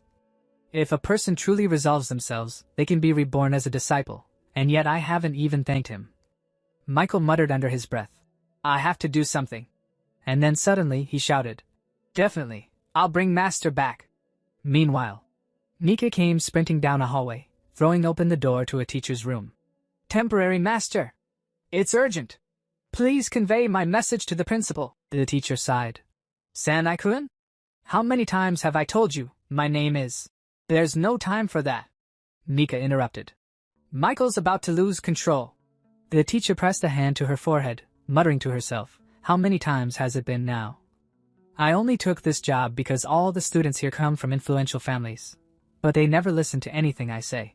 How long is this ridiculous farce going to continue? She spoke aloud. Another rampage, huh? Fine, let's go. Back in Class X. As they arrived, the teacher wordlessly stared at Michael, who immediately launched into exaggerated acting. Something inside me is about to explode. Dolce, helping with the theatrics, tugged at Michael's clothes and muttered, That's not nearly dramatic enough. Put some real passion into it. Come on, strip off those clothes too. Bella, joining in, reassured them. Don't worry, I'll heal any injuries. The teacher watched their antics and thought grimly, what terrible actors. Finally, she said flatly, Michael, if a student starts going out of control, a spell triggers an alert to the faculty. By the way, there's been 0 alerts so far. So no problem, right? Michael paused. I see, sorry. But Nika wouldn't give up. Only Master Chris can calm you down, right? Are you giving up already? Master will come back to stop you. The plan can't fall apart now. The teacher thought bitterly, Chris. What's so great about that rude man? I'll just have to endure this circus until Parent Master Day. As long as I stay on good terms with their powerful parents, I'll be fine. But what the temporary teacher didn't realize was, after this ridiculous act, the students would stir up even bigger trouble. At another place, at an inn called Frog's Rest, the innkeeper was cleaning glasses while keeping a wary eye on Chris. 50 years running this place, and I've never had a guest like him. At first, I thought he was just a shady traveler, but he's been sitting there for 3 hours straight, scowling, drinking top-shelf wine, taking over the entire floor. The atmosphere's so heavy, no other customers will even approach. What is this presence? Is he the demon lord in disguise? Is today the day this inn gets destroyed? No, surely not. Just then, another customer arrived. The innkeeper quickly welcomed him, but when he got a proper look, his face stiffened. It's Duke Sharif? Angelina's father? The innkeeper's heart pounded. And if that wasn't enough, another figure stepped in behind the Duke. It was Natasha Tot, Nika's mother. Honestly, she scolded. I told you not to take off your hood. See, you've left everyone speechless. The Duke replied calmly. Tot, I don't recall making any seductive advances. Natasha smirked. I didn't say anything about seductive advances, did I? You're well aware of how good-looking you are. The innkeeper's body trembled with fear. And before he could recover, a gruff voice cut through the room. Shouldn't getting rooms be the first priority? My head's pounding for the first time in years. The voice came from a short, red-haired man, Henry Bright, Dolce's father. Finally, someone normal-looking, the innkeeper thought with relief. Henry spoke. 3 rooms. Will 3 high-grade magic crystals be enough? I've been shut away in the magic tower for 80 years, so I'm out of touch with current rates. When the innkeeper saw the sparkling magic crystals, his jaw nearly hit the floor. T3 high-grade magic crystals, those could buy several inns. And did he just say 80 years? Oh gods, what day is it today? Just then, Natasha's gaze shifted toward the corner where Chris sat. Bright, she said cautiously. There's something I've been wondering about. She stepped forward, unsheathing her sword and pressing it to Chris's neck. Your killing intent has been leaking since earlier. Do you have business with us? The innkeeper nearly fainted from fear, and the other's attention snapped toward Chris. But Chris remained calm, sipping his wine. Then, with a dark, growling voice, he muttered, Get lost unless you want your head bashed in. Natasha grinned. Oh? Is that so? Maybe your head'll fall off first. The tension between the two flared dangerously. Neither side willing to back down. The innkeeper forced a smile and thought, I'm quitting the inn business. Chris's hand shook as he still held the bottle. He thought to himself that none of this made any sense. All he had done was come downstairs to escape a cockroach. He was sick of the ticking clock in his room and just wanted a quiet drink. Then came the bartender's cheerful, Welcome! Followed by them, Sharif, Tot, and Bright. The Duke of the Knights. The head of the Mage Tower. Why were they here? Then a terrifying word blazed through his mind, parent meeting. No way. His stomach twisted. This is too sudden. I'm not ready. They won't recognize me, right? He stayed in the corner, hoping to vanish into it like a roach. If he kept quiet, maybe they'd leave. But life never let him off easy. Natasha's gaze turned to him. She said his killing intent was still rising, and that his presence alone was suffocating. Chris didn't blink. He knew if he looked away, he'd be dead. This wasn't just anyone. This was Natasha Tot, the famed Red Knight, mother of an honors student, and one of the kingdom's most elite warriors. Her eyes dropped to the sword at his hip. She asked why he hadn't drawn it. Was it just for decoration? Chris panicked. When did she notice my sword? That blade could only be drawn 3 times in total. He couldn't afford to waste one now. Then it clicked, she was a knight. If he didn't strike first, she wouldn't either. Thank the gods he hadn't acted on impulse. Let's keep it simple, he told her. This wine's better than anything in the Red Kingdom. He stayed still, calculating before adding. If I draw my sword now, this entire block will be gone. Then no one will ever taste this wine again. That'd be a waste. He took a slow sip, musing that if the bartender kept charging so little for this, he'd go broke by next week. Natasha laughed. She said it was ridiculous that in a moment like this, he was actually worried about the tavern's future. Then she sheathed her blade and apologized for the intrusion, introducing herself properly as Natasha Tot, newly appointed Red Knight. Chris stared, noting how fast her tone had changed. Natasha said that correcting one's behavior wasn't weakness, that what was weak was a knight who endangered civilians under the guise of protecting them. Turning to the bartender, she said she'd buy every bottle in the place as compensation. Then she looked back at Chris and said there were things they needed to discuss. Sharif, she called. Come here. Chris didn't move. It's over, he thought. This night won't end. The 3 of them gathered around him. Sharif muttered that he'd stick to water. Natasha lifted her glass and said the liquor here tasted far better than any water in their kingdom. As night fell, Chris stared into the bottom of his glass and silently begged, Someone, please save me. Later, he lay sprawled in bed, feeling half dead. He sat up slowly, holding his head, fighting off nausea. Somehow, he had survived the night. Just as he was about to slip back to his room, Natasha stopped him. She said she knew he planned to return to the academy and told him to pack. They were leaving together. They had to move fast, she explained. It was all thanks to Duke Sharif, who, as it turned out, suffered from a devastating case of social anxiety. He had insisted on arriving before everyone else. But that wasn't the only reason. They hadn't traveled all this way just for a parent visitation day. No, it was clearly about the incident at the academy. Rumors were already spreading. A student, one who couldn't be restrained by ordinary magic, had transformed into something monstrous and attacked a teacher. This so-called open day was just a mask. What they truly wanted was to lay eyes on that monster themselves. Chris stepped out of the tavern only to find Natasha waiting for him at the edge of the path.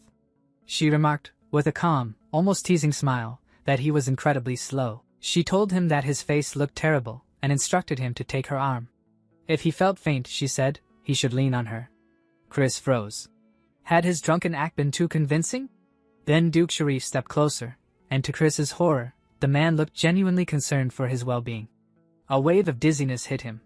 This felt like he was being escorted. Rain began to fall in a soft drizzle.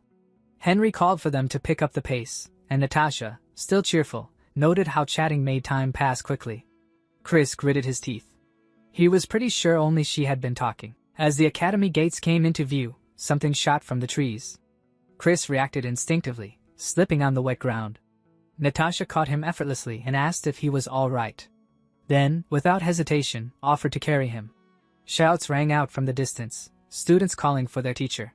Chris hissed for silence, but before he could do anything, a beam of golden light sliced through the rain. Nika's longsword caught Natasha's arm mid-motion. Top family light magic, unmistakable. Chris stared, stunned.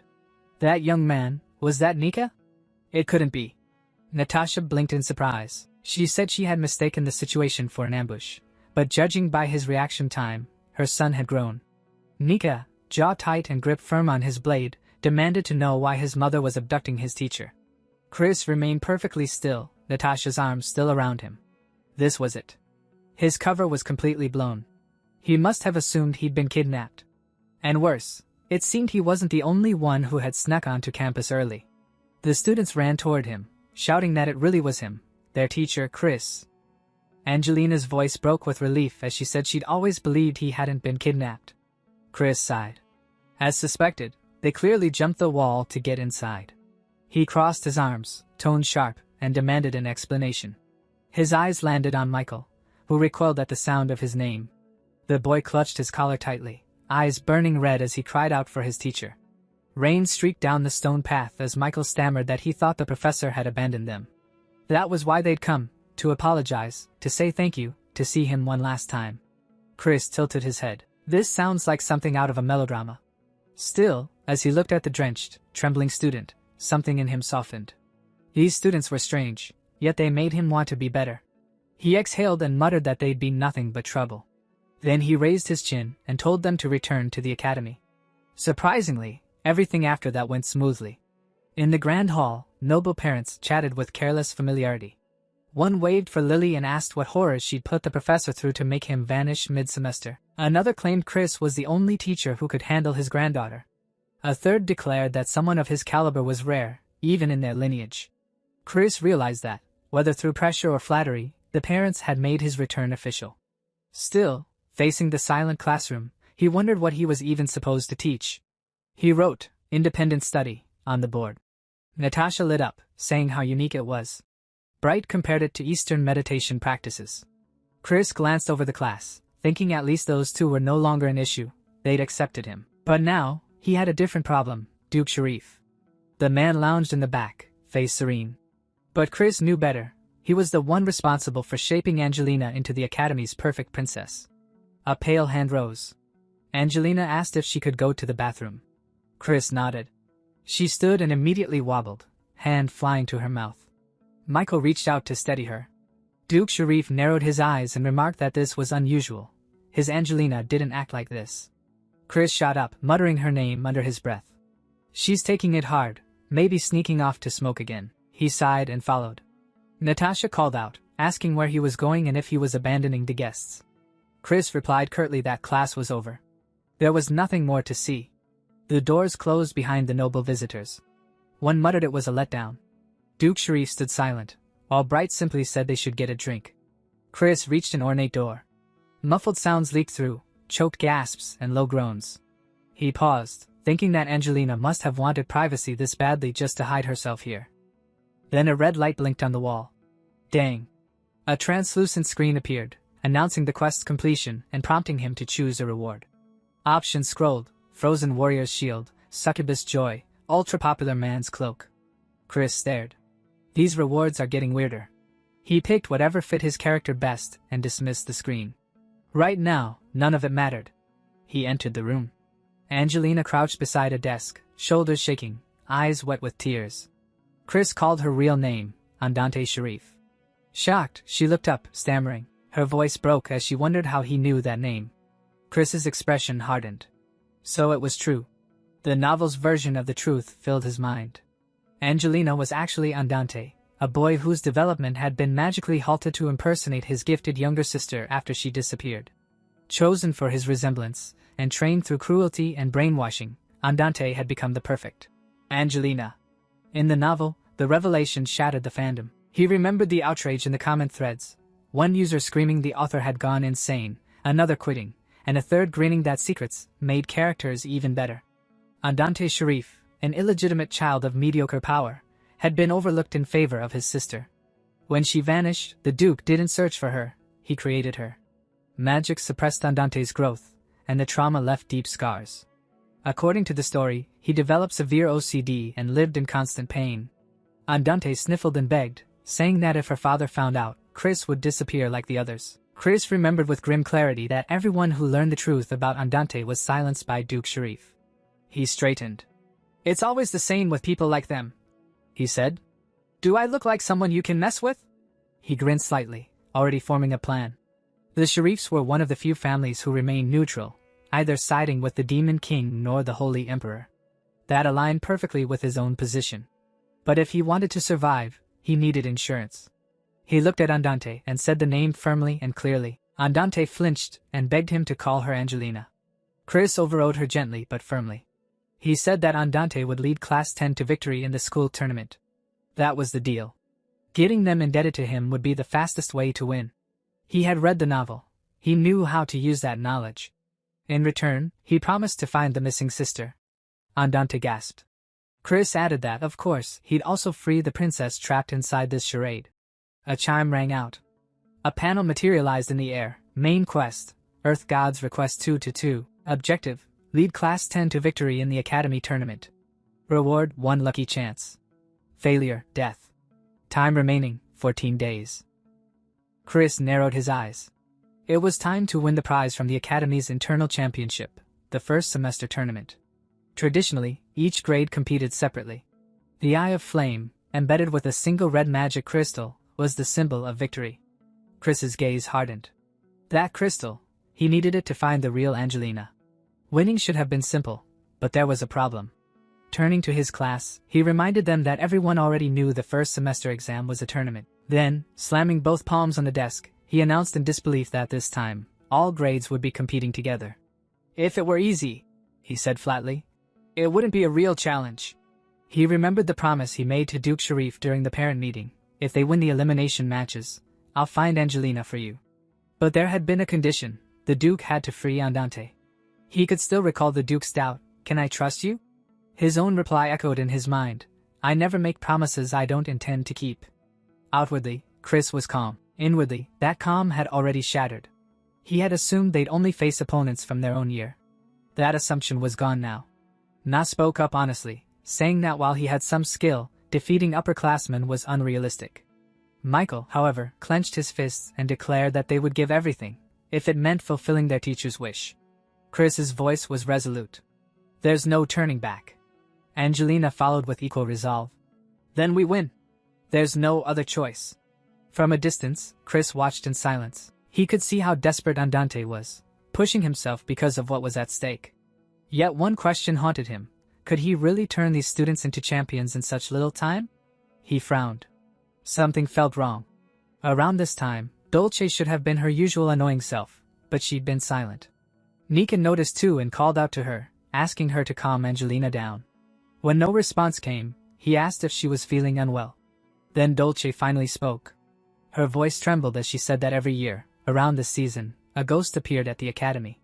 Nika furrowed his brow. "What are you talking about?" Dolce continued, saying there were stories of students who had died during past tournaments. Chris's expression darkened. Damn it. If Dolce was talking about ghosts, that could only mean one thing: the twins were in danger. The sky turned gray and heavy. Days later, the training field stood drenched in rain, statues cold and silent beneath the storm. Nika collapsed to his knees, gasping for breath. "I can't. I need a break." Angelina's voice was sharp and frozen. "You haven't even reached 1,000 repetitions." Belle groaned. "This training's insane, and Dolce hasn't even shown up for days." "Get up," Angelina ordered, her tone crisp and commanding. "Dolce's absence has nothing to do with your effort." Chris stood off to the side, brows furrowed. Dolce missing training? That didn't sit right. They needed a full team of 7 for the tournament. He couldn't afford any gaps. He tapped his fingers against the window frame, calculating how few members remained. If something had happened to the twins, this could break them. He recalled seeing the younger twin near the inner courtyard recently, wondering, as if searching for something. Rain fell hard over the stones. A fragile voice called out into the downpour. Dolce stood beneath a tree, hair-soaked, body trembling. Her voice cracked as she whispered into the storm. "Gabbana, where are you?" Then louder, sobbing. "Gabbana!" From the shadows, Chris watched silently, his gaze sharpening. So, the rumors were true. Gabbana Arclight, Dolce's twin sister, hadn't simply disappeared. She had vanished without a trace. The Arclight twins, 2 of the most promising mages of their generation. Gabbana, the elder, had been declared dead 5 years ago. But Chris could see now that her soul had never truly departed. She'd stayed by Dolce's side ever since. Rain merged with Dolce's tears as she stood alone in the courtyard. Her voice was fading. "Where did you go?" The storm swallowed her words, but the despair behind them lingered. Chris narrowed his eyes. Most of his students carried wounds they never spoke of, ghosts from their pasts. He knew he'd have to face those ghosts one by one. He stepped forward, gripping Dolce's arm without hesitation. His voice was cold, stripped of sympathy. "Explain." Dolce looked up, face streaked with tears and rain. A fragile smile curved her lips. "Didn't think you'd skip training to find me. I didn't know you cared." Chris's expression didn't change. "Don't get the wrong idea. This isn't about you." She sank to her knees, rain running down her cheeks like melted sorrow. "If not me, then what?" His next words stunned her. "Where did you lose Gabbana's soul stone?" Dolce's eyes widened, then softened into a small, rueful smile. "Impressive. I always knew my teacher was strange, but I didn't expect you to sense it." Chris didn't answer. In truth, he couldn't sense a thing. He only knew because of his past life, the original story. In that tale, Dolce had been the one who found the protagonist and revealed everything. Before Gabbana's death, she had sealed her sister's soul inside a high-grade magic crystal. It allowed Gabbana's spirit to remain tethered to the world, but at a cost. Gabbana couldn't stray far from Dolce and was invisible to others. Losing that stone meant losing her all over again. Dolce's voice dropped to a whisper. "When I woke up this morning, she was gone. I searched everywhere. Without her, my magic is halved. I'm barely holding together." Chris closed his eyes. Part of him wanted to give her rest, but that luxury didn't exist anymore. "The only solution," he said quietly, "is to end the threat fast. Follow me."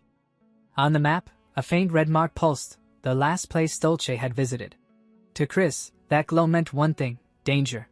The soul stone hadn't just vanished. It had been consumed. Chris's lips curled into a cold smile. "Whatever devoured it," he thought, "will make excellent training." At the murky pond, Nika grumbled. "Why are we wasting time out here? This place gives me the creeps, like something's waiting to snatch our souls." "Stop with the superstitions," Angelina snapped. Belle glanced at Dolce. "You okay?" Dolce's face had gone pale. Her shoulders trembled. She already knew what awaited them. Chris stepped to the water's edge. "Everyone ready?" The pond exploded. Water surged high as a massive reptilian creature burst from the depths, shrieking with an air-splitting cry. Its scaled, bloated body twisted unnaturally, and black acid spilled from its jaws, hissing against stone. "The rocks are melting," Nika shouted. Angelina took command instantly. "Its breath is acidic, long-range magic only. Nika, Belle, maintain the barrier." But Dolce didn't move. Chris noticed. This was her moment, perfect for a twin water mage. Yet she stood frozen. He found his voice, cutting through the chaos. "Dolce! Are you planning to run away again?" Her breath caught. The memory hit, that day in tactical class when she'd stood by, doing nothing. But this wasn't a drill. This was real. The monster reared its head, and from its throat came a warped, broken word. Dolce's blood froze. That voice was hers. The truth struck like lightning. The creature before her had swallowed Gabbana's soul. The enemy wasn't a stranger, it was the last piece of her sister. Rain poured as Dolce faced the beast. Everyone said Gabbana was undead. She whispered once to Michael that she'd turn into a monster. But she was human. Always human. The magic tower had tried to seize her soul stone for research. That was why Dolce fled here. Chris's voice, cold as the storm, echoed behind her. The rumors weren't entirely false. But remember this, the monster before you isn't your sister. Gabbana was human. And if she could wield magic, what else could she be? Dolce trembled, tears mixing with rain. You're cruel, teacher. I always wanted to hear those words, but did you have to say them now? Water spiraled around her. She stepped forward, eyes blazing. I'm sorry for dragging you all into this. But I'll repay you. With a wave of her hand, a torrent of water roared forward, blasting the beast apart. Chris watched the creature crumble. No doubt, he said. The match is ours. The next morning, sunlight streamed through the window. Chris lounged on the couch, remarking that the monster hunt had probably boosted their chances in the tournament. The students had struggled, but they'd brought it down. He noted the creature carried refined magic stones, likely the work of that bandaged man. He'd confiscated the stones, handed them out, and told the students to eat up. Risky, but worth it. Still, he warned them to stay sharp. Na's brothers were manageable, but the second years, especially Rain, were a different story. Rain was a rival, mentor, and headache rolled into one. Just then, a door slammed open. A purple-haired boy stormed in. I'm here to challenge the class that defeated the garden monsters. Who's the strongest? Chris sighed. Speak of the devil. He raised a hand. Quiet, the boy struck a pose. Yes, it is I, the one cloaked in chaos, leader of the new generation. Chris ground his teeth. Brad really needs a lesson in humility. Nika leaned over. Teacher, he's trying to steal our strategies. Want me to throw him out? Someone muttered that Ryan had too much free time. Chris snapped. That's not how you speak to a teacher. Inwardly, though, he smirked. His student clearly outclassed this fool. The boy scoffed. You think you can control me with a finger? He faltered when Chris's eyes glowed red. Chris stepped forward. Respect. Speak properly to your elders. The boy laughed. I don't care about rules. Chris's aura darkened. You call yourself the strongest? Laughable. The boy stiffened, muttering that it was a separate issue. Chris said flatly, whoever masters the character fans will master Rain. You're not worth my time. Leave. The boy growled. Your bluff won't fool my emperor eyes. Chris flicked his cape. Funny. For someone with perfect eyesight, you still wear an eye patch. He activated his system. Super popular guy's cape equipped. Illusion of radiant light. Active halo effect LV.10. MP drain. 100 per second. Bathed in radiant light, Chris stepped forward. Can you even see me now? Blinded, the boy staggered. A flurry of strikes landed before a final flick to the forehead sent him reeling. Stop pretending, Chris said coolly. Go home. Red-faced, the boy gasped. Next time. I want you to take me seriously. Chris snorted. A loser's last spark. But as he turned away, one thought lingered. Did I just give that kid the motivation to awaken? Later, as Chris crossed the courtyard, a voice called out. Teacher. He turned. A green-haired instructor approached with a bright smile. Chris narrowed his eyes. Too smooth. The man apologized for the disturbance. Ryan was my homeroom student last year. Never listened, drove me insane. I'm invincible, though. He laughed. Chris sighed. Figures. Then the man clasped his hands together. Let's talk over a meal. Chris's inner voice screamed, no? The man caught it, chuckling. Thought so. He handed over a ribbon-tied bundle. Chris blinked. A bento? The instructor flushed. You could see it that way. Chris weighed it. By tournament rules, I can't accept this. I must remain neutral. For all I know, it's poisoned. Relax, the man said. I made it myself. No tricks. Stop talking, Chris ordered. I need to plan for victory. The man softened. Something troubling you?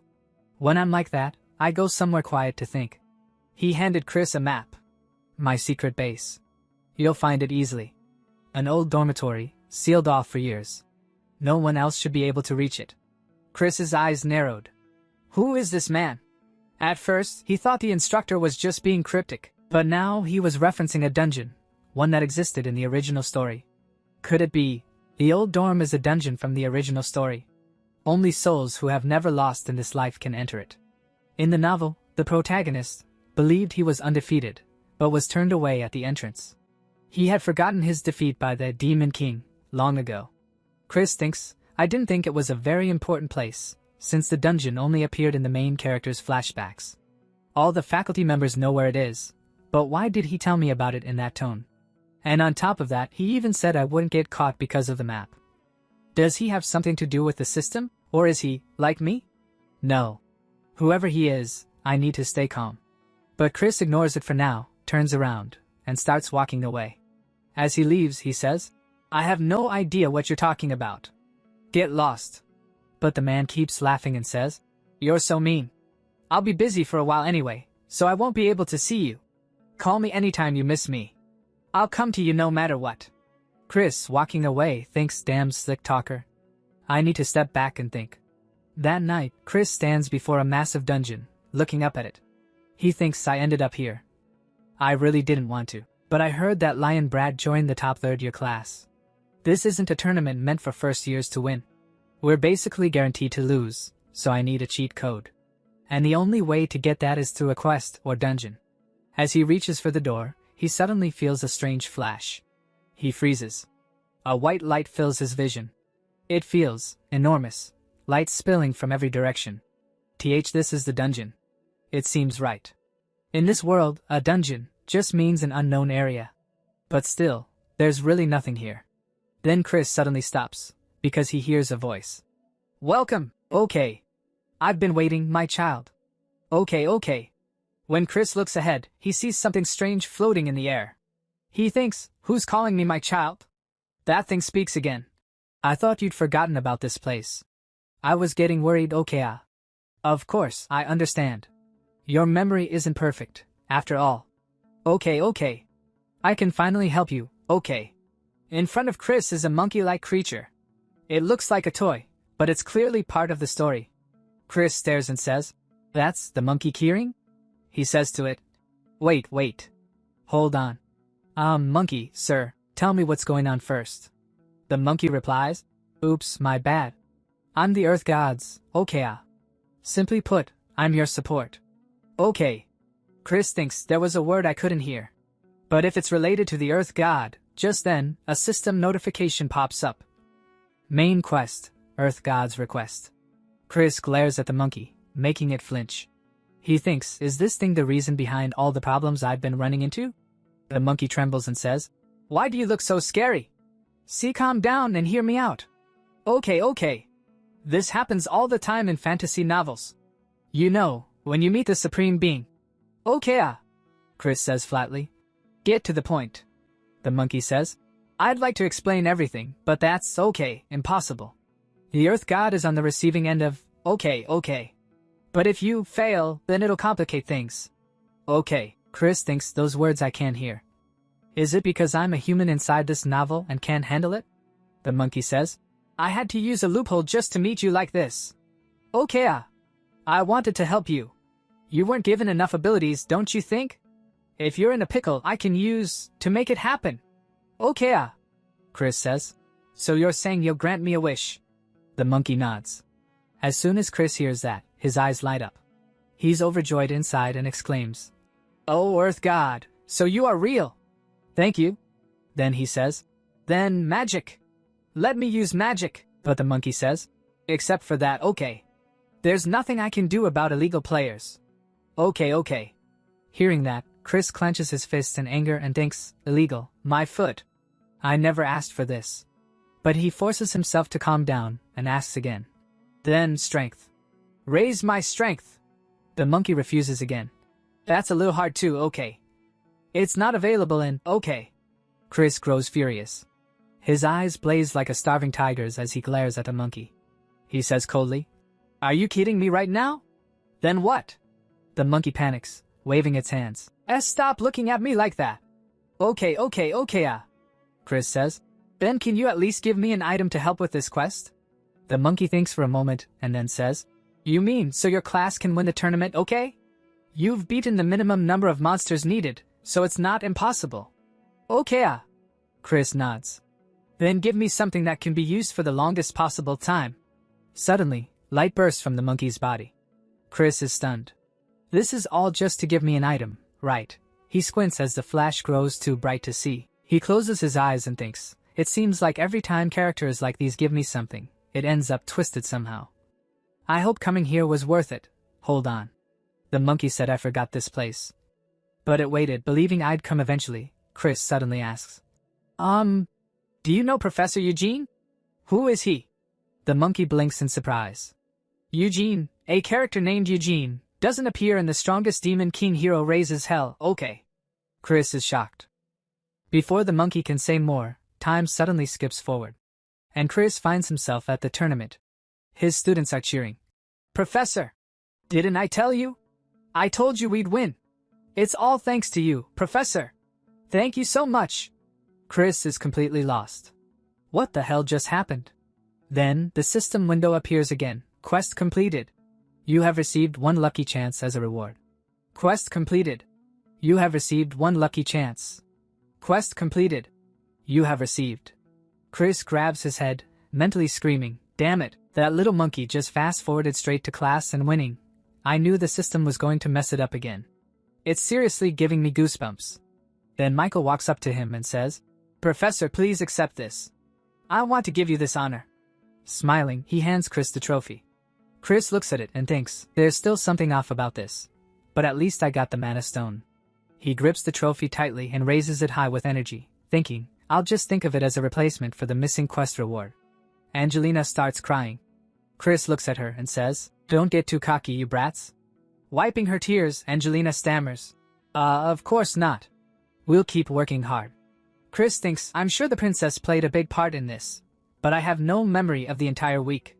Then Chris suddenly flinches and says to his students, I'm leaving now, you rascals. Michael and the others look shocked. Professor, wait up. Don't you want to savor our win a bit longer? But Chris ignores them and walks straight ahead, thinking, geez, I really get no time to rest. Before he can go far, the system window pops up again, displaying a new quest, Main Quest, Earth G, S Request 2 to 3. Begin the second day of training. Defeat the boss monster with the students. Completion reward, Professor's Grace. If you fail, you'll be dead anyway. Time remaining, 7 days. Chris sighs. Look at this shoddy work. The system's more upset than I thought. It didn't even give me a specific location, but maybe that's better. If I want to find the real Angelina, I have to face the boss monster anyway. The most important thing right now is the quest. The next problem I'll have to deal with is probably squinted eyes. I can't believe Eugene isn't even a character in this story. Could he be someone who was dropped into this world like I was? No. Don't lose focus. The one who kidnapped the real Angelina is the so-called Snow Queen. Just hearing her name might make her sound like a beautiful monster, but she's actually a boss that looks like a giant mosquito who sucks mana out of you. In any case, I should prepare for the boss fight ahead, instead of worrying about someone who isn't here. The scene shifts to the Frost Kingdom. A carriage rolls down the road, and inside that carriage is Chris. A faint smile plays on his face as he thinks, the Duke's carriage is really on a different level. We'll be arriving at the boss fight location soon. I decided to take more than one carriage because there were too many students. But, how did I end up sharing with this kid? Chris is thinking that because Lion is with him. Lion, who's brimming with energy, looks around and shouts, Prof! My Emperor's eye is tingling. This fight's gonna be lit, I can feel it. Lion's bluster visibly annoys Michael and Angelina, but both of them force themselves to stay calm. Chris remembers how Lion had begged him, practically on his knees, to let him join their squad, and Chris had, despite himself, agreed. He thinks, I don't know if he lost his mind after losing the tournament, but he kept begging to join Class X, so I finally told him he could participate in the boss fight with us. Be quiet. Well, at least he has some skill. And since I got the Eye of Flame, entering the dungeon should be no problem. Angelina speaks up. Professor, everything will be okay if we just follow the plan, right? Chris looks at Angelina and thinks she probably has the most on her mind right now. He answers, as long as no one does anything foolish. Michael reassures Angelina. Don't worry, Angelina. The professor said everything will be fine. And we're all going to do our best. Chris lets out a small laugh as he watches Angelina and thinks, if it weren't for Angelina's true identity, I'd be impressed with the harem romance situation going on right now. Lion pipes up again. This Kyo has some serious riz. Hey prof, maybe we should give them some space. Chris mutters, geez. That's not even a girl. After a while they arrive at the kingdom's gate. Chris announces, we're here. He explains, this is the Kingdom of Frost. This is the dungeon where the Snow Queen resides. It's been a long time since anyone attempted to clear it. In the strongest Demon King hero raises hell, the protagonist discovers this place while fighting the Demon King's army. It was a complete mess for him because he had to deal with both the Demon King's army and the Snow Queen. But right now, we only have to deal with one of them. I've already told the students about the attack patterns and other tips. Even if it's difficult, knowing how to fight a boss makes it easier to clear. I trust all of you. He raises the red stone, which emits a bright flash. The system notifies him. The Snow Queen invites you to the realm of the shards of the false mirror. The quest's difficulty may change depending on the situation. You are a professor. Please finish this class safely.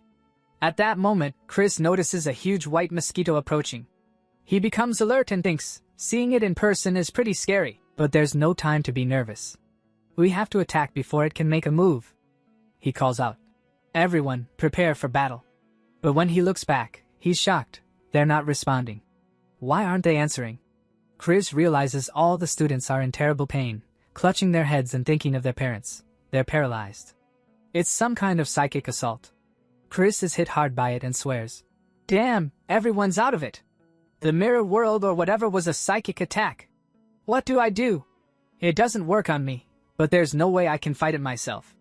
If I want to overcome this, I need someone who can use magic. If it's someone who can't be affected by a monster's psychic attack, then, sorry, pigtails. I need to borrow this. Chris pulls out the soul stone of Dolce's sister, Gabbana, and the spirit of Gabbana awakens. It worked, he thinks, because Gabbana's spirit is now standing before him. There you are, Gabbana. Sorry for introducing myself like this, though. Gabbana, you specialize in electric magic, right? Gabbana answers yes. Chris scans the students and thinks, out of everyone here, the one who needs to wake up most, and the one who can handle a single electric blast. He points to Belle and tells Gabbana, I need you to wake someone up with a jolt, starting with her. He reflects on how the world of the strongest Demon King hero raises hell works. The more affectionate, kind, and vulnerable someone seems, the more cautious you should be. There's a reason Belle isn't good at offensive magic. Gabbana unleashes her electric attack on Belle, which snaps Belle awake. Belle blinks and sees her professor standing before her. Chris thinks it's because she can compensate for it with pure physical strength. Nika and Lion are strong, but that's just because of their magic. Chris tells Belle, you should probably hide those ears and tail. Belle is startled, touches her ears to check, and Chris thinks, but healers are the real deal, even if she's hiding her true form and power. Healers are a werewolf half-breed. Werewolves have been bred for brutality and force, but because of what they've experienced, healers despise violence.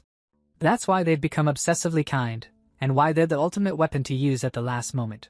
He asks Belle, Frisia, can you dispel this magic? Belle steels herself and replies she'll try her best. Chris thinks, of course, I'll need to avoid using her until absolutely necessary. His attention snaps back to the mosquito, which is moving back toward the kingdom. Chris sees an icy shadow frozen in the ice on a mountainside, and when he looks closely, he realizes it's Angelina's twin sister. This is who I was searching for, he realizes. The mosquito carries that frozen block of ice downward. Chris says aloud, is that why it was just watching? Because it didn't have enough mana? I need to deal with it before it starts draining Angelina. He looks to Belle and asks, Belle, are you done? Belle says, almost. But the last one. Chris's eyes go to Michael, who's suffering badly. He thinks, of course, the main character. I guess it's not an ordinary nightmare. I should have expected that. Out of everyone here, he has the darkest past. It's probably not a good idea to let him go berserk again. Especially since he has the skills we need for this fight. Chris tells Belle, Frisia, prepare a mind link spell. I'll bring him back myself. Belle hesitates, panicked. Professor, are you serious? If anything goes wrong, you could be imprisoned forever, too. Chris considers, really? The main character used it all the time in the story, so I thought it was okay. But I can't back out now, he says firmly. In case you forgot, all of you are still in training. And I'm your professor. The leader must always take responsibility. If anything happens, you can just cut the connection and pull me out, can't you? I think you're capable of that much. Those words bolster Belle's confidence. With newfound determination, she replies, Okay, Professor. I'll manage it somehow. I'll make sure you get out safely, so don't worry. Chris smiles at her and straightens his hair. So you finally understand. Then hurry up before the rest of these kids die. Now then, shall I try lowering the difficulty? Then Bella begins her work, and she starts sending Chris into Michael's nightmare. The system's voice echoes in Chris's mind. You are entering Michael's psyche. Warning! Unauthorized access. You have not been invited. The world is hostile to you. Warning! Unable to locate your data in the world. Perception range is limited. Chris now arrives inside Michael's nightmare. He looks around and thinks, even without the warning, I can tell just by looking. It feels like I'm in some kind of unfinished game. If this place is filled with his trauma, then this must be the village he grew up in as a child. He recalls the main character's past in the original story. His father, the Demon King, killed his human mother. No one came to help, so he went berserk and burned down the entire village. That incident happened at his own house, so let's see, is that the elm tree from the flashback in the novel? Thinking this, Chris walks toward Michael's house, opens the door, and looks inside. Inside, Michael is sitting on the floor crying, with his mother lying lifeless in his arms. He's desperately trying to wake her up. Just in front of him stands the Demon King. Michael can't believe his mother is truly dead. He cries out for help, anyone's help. As Chris steps inside, he thinks, this seems pretty bad. Seeing the Demon King, Michael screams, Monster! Did you kill my mother? And just then, Chris appears in front of him. Michael freezes in shock, staring at him. Chris thinks, at that time, the person he wanted most was a hero to save him. A hero should look cool from behind. Michael doesn't recognize Chris and stammers. WH, who are you? Chris smirks and says, you hopeless brat. Are you so out of it that you can't even recognize your own professor's face? At that, Michael's eyes widen. He finally remembers, the one standing before him is his professor. Chris then turns his gaze toward the Demon King and thinks, is that really the Demon King? I can't see clearly. It looks like he's trying to use some kind of magic. Michael panics and grabs Chris's clothes, holding him back. Don't go! It's too dangerous ahead. The Demon King is right there. Run away while you can. But Chris looks down at him calmly and says, Michael Fwishin. Why should I run? Michael, still trembling, replies, that monster. He killed my mother. He'll kill you too. Chris gives a faint smile. You're the one who asked for my help. Just watch carefully. He faces the Demon King and thinks, this is a world where Michael's subconscious rules. In other words, if he's always thought of me as the strongest. The Demon King roars and punches toward Chris. Chris stretches out his hand to block it, thinking, then that means I'm definitely OP here. A violent shockwave bursts out from the Demon King's punch, forcing Michael to squeeze his eyes shut. Then, a voice rings out. I thought I told you to watch carefully, you weakling. Michael opens his eyes.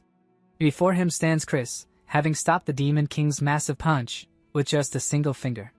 Michael is utterly stunned. The professor blocked his fist with just her finger. That's the same fist that hurt my mother and destroyed the village.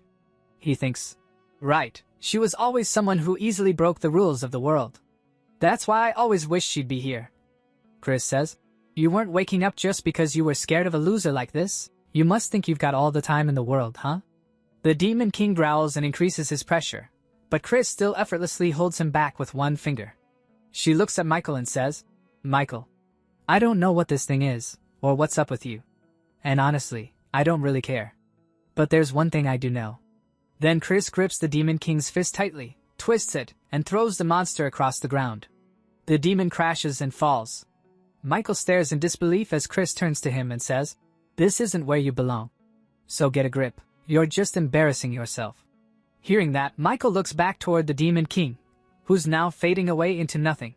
He thinks, she's right. I've grown since this moment. I don't have time to waste trapped in childhood memories. I need to learn from my professor and get better. But, then he says softly, Professor, do you even need someone like me? Chris hears him and thinks, I can't even handle psychic attacks. Is it worth it for her to spend so much effort on me when I can't even control my power? Michael continues, You came after me this time because you're a kind person, but... Chris interrupts him with a laugh. A kind person? You're funny. She flicks her finger lightly against his forehead and says, You're one of my students. Her words strike deep into Michael's heart. He thinks, Yes, that's right. As long as I'm her student, she'll accept me and guide me. That's enough. Let's go back. Outside, Bella is trying to wake both Chris and Michael. Professor! Michael! Are you okay? Chris stirs awake, opening her eyes. Michael wakes up moments later. Chris looks at him and says, What do you think you're doing, Michael? You're up now, so it's time to train. Hearing that, Michael's determination reignites.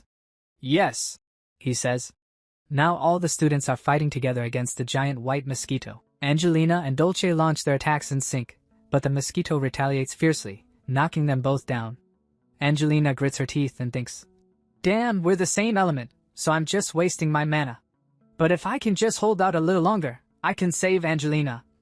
Just then, she sees someone approach. It's Michael. He apologizes to his teammates for being late, then prepares his fire magic. He thinks, I won't be shackled by the past so easily from now on. He unleashes his fire magic at the massive mosquito, setting it ablaze. I'm going to be a student who doesn't disappoint my professor. A huge explosion follows, and the mosquito is finally destroyed. Chris watches all of this carefully, a small smile appearing on her face. She thinks, I think I might have just gotten more involved. Is it because I'm too good at role-playing? Then, the system chimes in. Quest completed. You have received Professor's Grace as a reward. After rescuing Angelina, everyone leaves the Frost Kingdom and heads back toward their academy, traveling by horse carriage. Inside the carriage, Michael is fast asleep, and beside him lies Lion, both of them snoring loudly, which starts to irritate Chris. Chris thinks to himself, Look at them, sleeping like babies. Lion didn't even do anything and now he's snoring. Thanks to the main character's sudden heroics, the real Angelina was safely rescued. Thankfully, she was still breathing, so I fed her the remaining mana stone, and sent them both to House Seraph. He sighs and continues thinking. Well, now that the quest is complete, let's check my reward. What the heck is Professor's Grace? Just then, a sheet of paper drops out of the reward notification. Chris picks it up and sees that it's covered with cute flower patterns. He blinks and mutters, What did it just spit out? Are these reward stickers? Geez, what am I? A kindergarten teacher? What am I supposed to do with these? Then he notices some small text on the back and reads, Huh! There are instructions on the back. Actually, they're more useful than I thought. Now the question is, how should I use them? But before he can think further, the carriage suddenly shakes violently. A strong gust of wind blows through, startling Chris. Michael and Lion both jolt awake. Lion rubs his eyes and says, What in the world was that? Chris looks upward and immediately realizes what it is. That sound, it's from a monster. Michael yells, Are we under attack? Professor. Lion. Are you okay? Lion grins and says, Never been better. It seems the Dark Horde has followed me all the way here, probably jealous of my strength. Michael rolls his eyes. Okay, so you're fine, Chris thinks dryly. What a brat. If he wants to keep his act up, he needs to stay calm and cool like me. Then Michael turns to him, serious now. What should we do, Professor? Should we run? Or should we fight back? Chris notices the fire in his eyes and thinks, What the? I know he's always been obedient, but after that boss fight, his trust in me is on a whole new level. He sighs inwardly. He really shouldn't be so eager to follow Chris, though. Anyway, I have a hunch who's after us. So, how about I take a gamble? He straightens up and commands, Both of you, keep your eyes closed until I say otherwise. As soon as Chris gives the order, both Michael and Lion obediently close their eyes. Chris nods. Good job. Then the system chimes in. Professor's Grace is now in effect. Chris smirks slightly, thinking, Item usage conditions. When students listen well, compliment them and give them stickers. This isn't exactly the best timing for compliments, but, he says aloud, Well done. waiting until your opponent's mana is almost depleted. I can't help but admire your cowardice. Then he groans mentally. Have you ever heard of sarcasm, you damn system? Suddenly, a cold voice echoes from outside. But your tricks won't work as long as we don't make eye contact. It's amazing how you've managed to maintain your position with such pathetic abilities. A figure lands on top of the moving carriage, a monster crouched beneath a cloaked, bandage-wrapped man. The man smirks. Dame Chris, don't you think you're being a bit too harsh on me? We haven't seen each other in so long. You're hurting my feelings. Chris narrows her eyes and thinks. Originally, we should have met her inside the dungeon. It looks like the Demon King has been watching us, she replies coldly. What about the other carriage? The bandaged man chuckles. My little pets are playing with them. It seems everyone I have business with is gathered in one place. Chris curses inwardly. Damn it. This is going to turn into a full-blown battle. The man laughs softly. Don't be too afraid. I'm not here to slaughter you today. Chris analyzes the situation. The monsters look dangerous, but the real danger right now is that bandaged freak. If anyone makes eye contact with her, their skills will be temporarily frozen. That means no magic. I guess this'll be good practice for fighting with their eyes closed. She steps aside and places Michael and Lion in front. You too feel the altered flow of mana within your bodies. Use your whole selves to sense the situation. Lion blinks, confused. Do what now? But before he can ask again, the bandaged man raises his hand and says, Apologies, but this is actually a test from my young lord. If you get involved, Dame Chris, I think it would be considered cheating. He then casts his bind magic, and glowing chains lash out, wrapping around Chris and locking her in place. Michael panics. Hey you! What have you done to my professor? The man chuckles. Goodness, young lord, don't get carried away. My lord gave me a curse to test, so I had to try it. By the way, I'd advise you not to try breaking those chains. The stronger you are, the tighter they'll bind. And you, Dame Chris, are incredibly strong. Michael yells. You coward, professor! Don't worry about us, take care of yourself. Lion grins. Yo, prof! Just keep your eyes peeled and watch what I do. Chris, still bound, thinks with a dry laugh. This is actually a good thing. I'm so freaking lucky. No wonder it felt like I was tied up with jelly, but I can't just break out now. Come on, kids. Fight for me. Show me the effect of those stickers I gave you. The bandaged man laughs darkly. Come now, my pets. Let's awaken the young lord's power. It's time for a hunt. Michael clenches his fists, frustrated. Damn it, I don't have much power left after finishing that dungeon. But then, something strange happens. The stickers that Chris had given them begin to glow, releasing a surge of radiant energy. Michael gasps, feeling the warmth spreading through him. What is this? It's like my magic is recharging. No, doubling. Fueled by the sticker's magic, he channels a blue flame spell and hurls it at the approaching dragon-shaped monster. The explosion shakes the entire carriage. Lion laughs in exhilaration. Whoa! For some reason, my power's out of control. I can hear the demons breathing. The bandaged man stares in disbelief. Weren't their powers completely drained by the dungeon? It's like they're being recharged with endless mana. They don't even have mana stones. Wait. His gaze shifts to Chris. Blood is dripping from her mouth, but she's still smiling defiantly. The man feels a chill and thinks, she must have done something I never expected. Right. This is how my dear Dame Chris should be, the ultimate powerhouse, who knows no fear and never surrenders.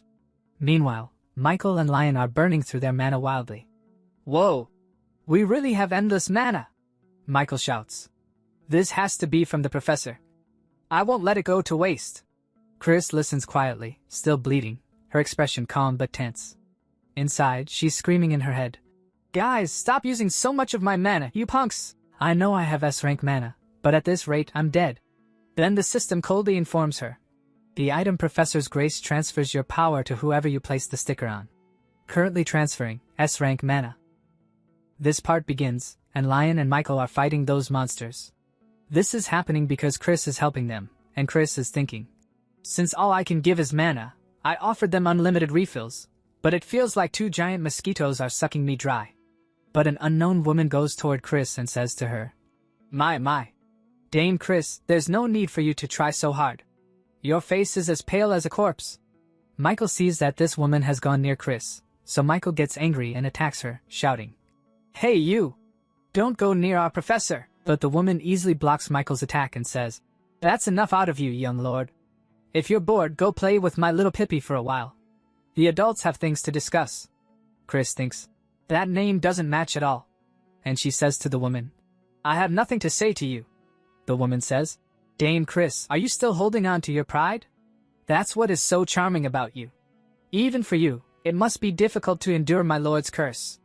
It's been a long time since I've seen you bleed.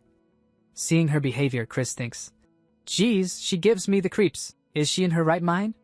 And the woman continues, Just what sort of magic are you using to make them move like that, HM? If you've used that much mana, I bet you're in a lot of pain. Chris thinks, No, of course she's not in her right mind. I knew she was a pervert. Then the woman touches Chris's lips and says, It's beautiful how you don't give in even when you're breaking out in a sweat, my dear Dame Chris. Chris thinks, I'm only sweating because you're such a creep.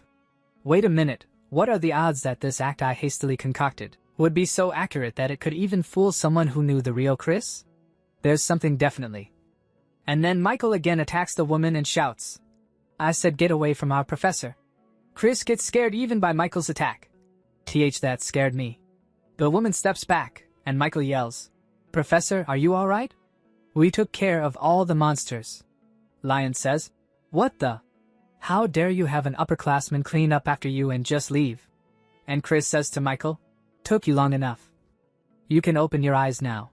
Michael says, Why you're bleeding, I'll get these chains off you right away. But Chris uses her strength and easily breaks the chains. Seeing this, the woman is completely shocked. Chris says to her, Don't ever bother me again. And she thinks, Thanks for being so delusional. I was able to keep up my act of getting caught on purpose. The woman stays silent for a moment, then suddenly smiles, but purple energy begins to leak from her body. It's a curse, and it starts affecting her body. Yet she says, I can't believe you endure this curse so calmly. Chris looks at her and thinks, Wait, is she getting penalized for me breaking the curse? Right, it is the Demon King's curse, so of course there's some harm to the user. Even with the curse, the woman starts laughing loudly and shouts, Dame Chris, watch me accept all of the pain you endured. Chris gets frustrated and thinks, You freak! Keep that to yourself. Then Chris says to her two students, Michael, Lion, we're leaving. Michael says, Yes, Professor, wait up. Lion says, Yo, you perverted bandage freak. I'm only letting you off the hook for my prof's sake. A few days later, today, all the academy students are extremely shocked because a very handsome student has arrived at the academy. Everyone looks at him and is stunned. The students start saying, Wow, he's really handsome. Who is he? Was there someone like that at our school? Then that student opens the door to Class X, and all the students look toward the door. Michael is completely shocked. Dolce looks at the student, and seeing him, she comments, Is that Angelina?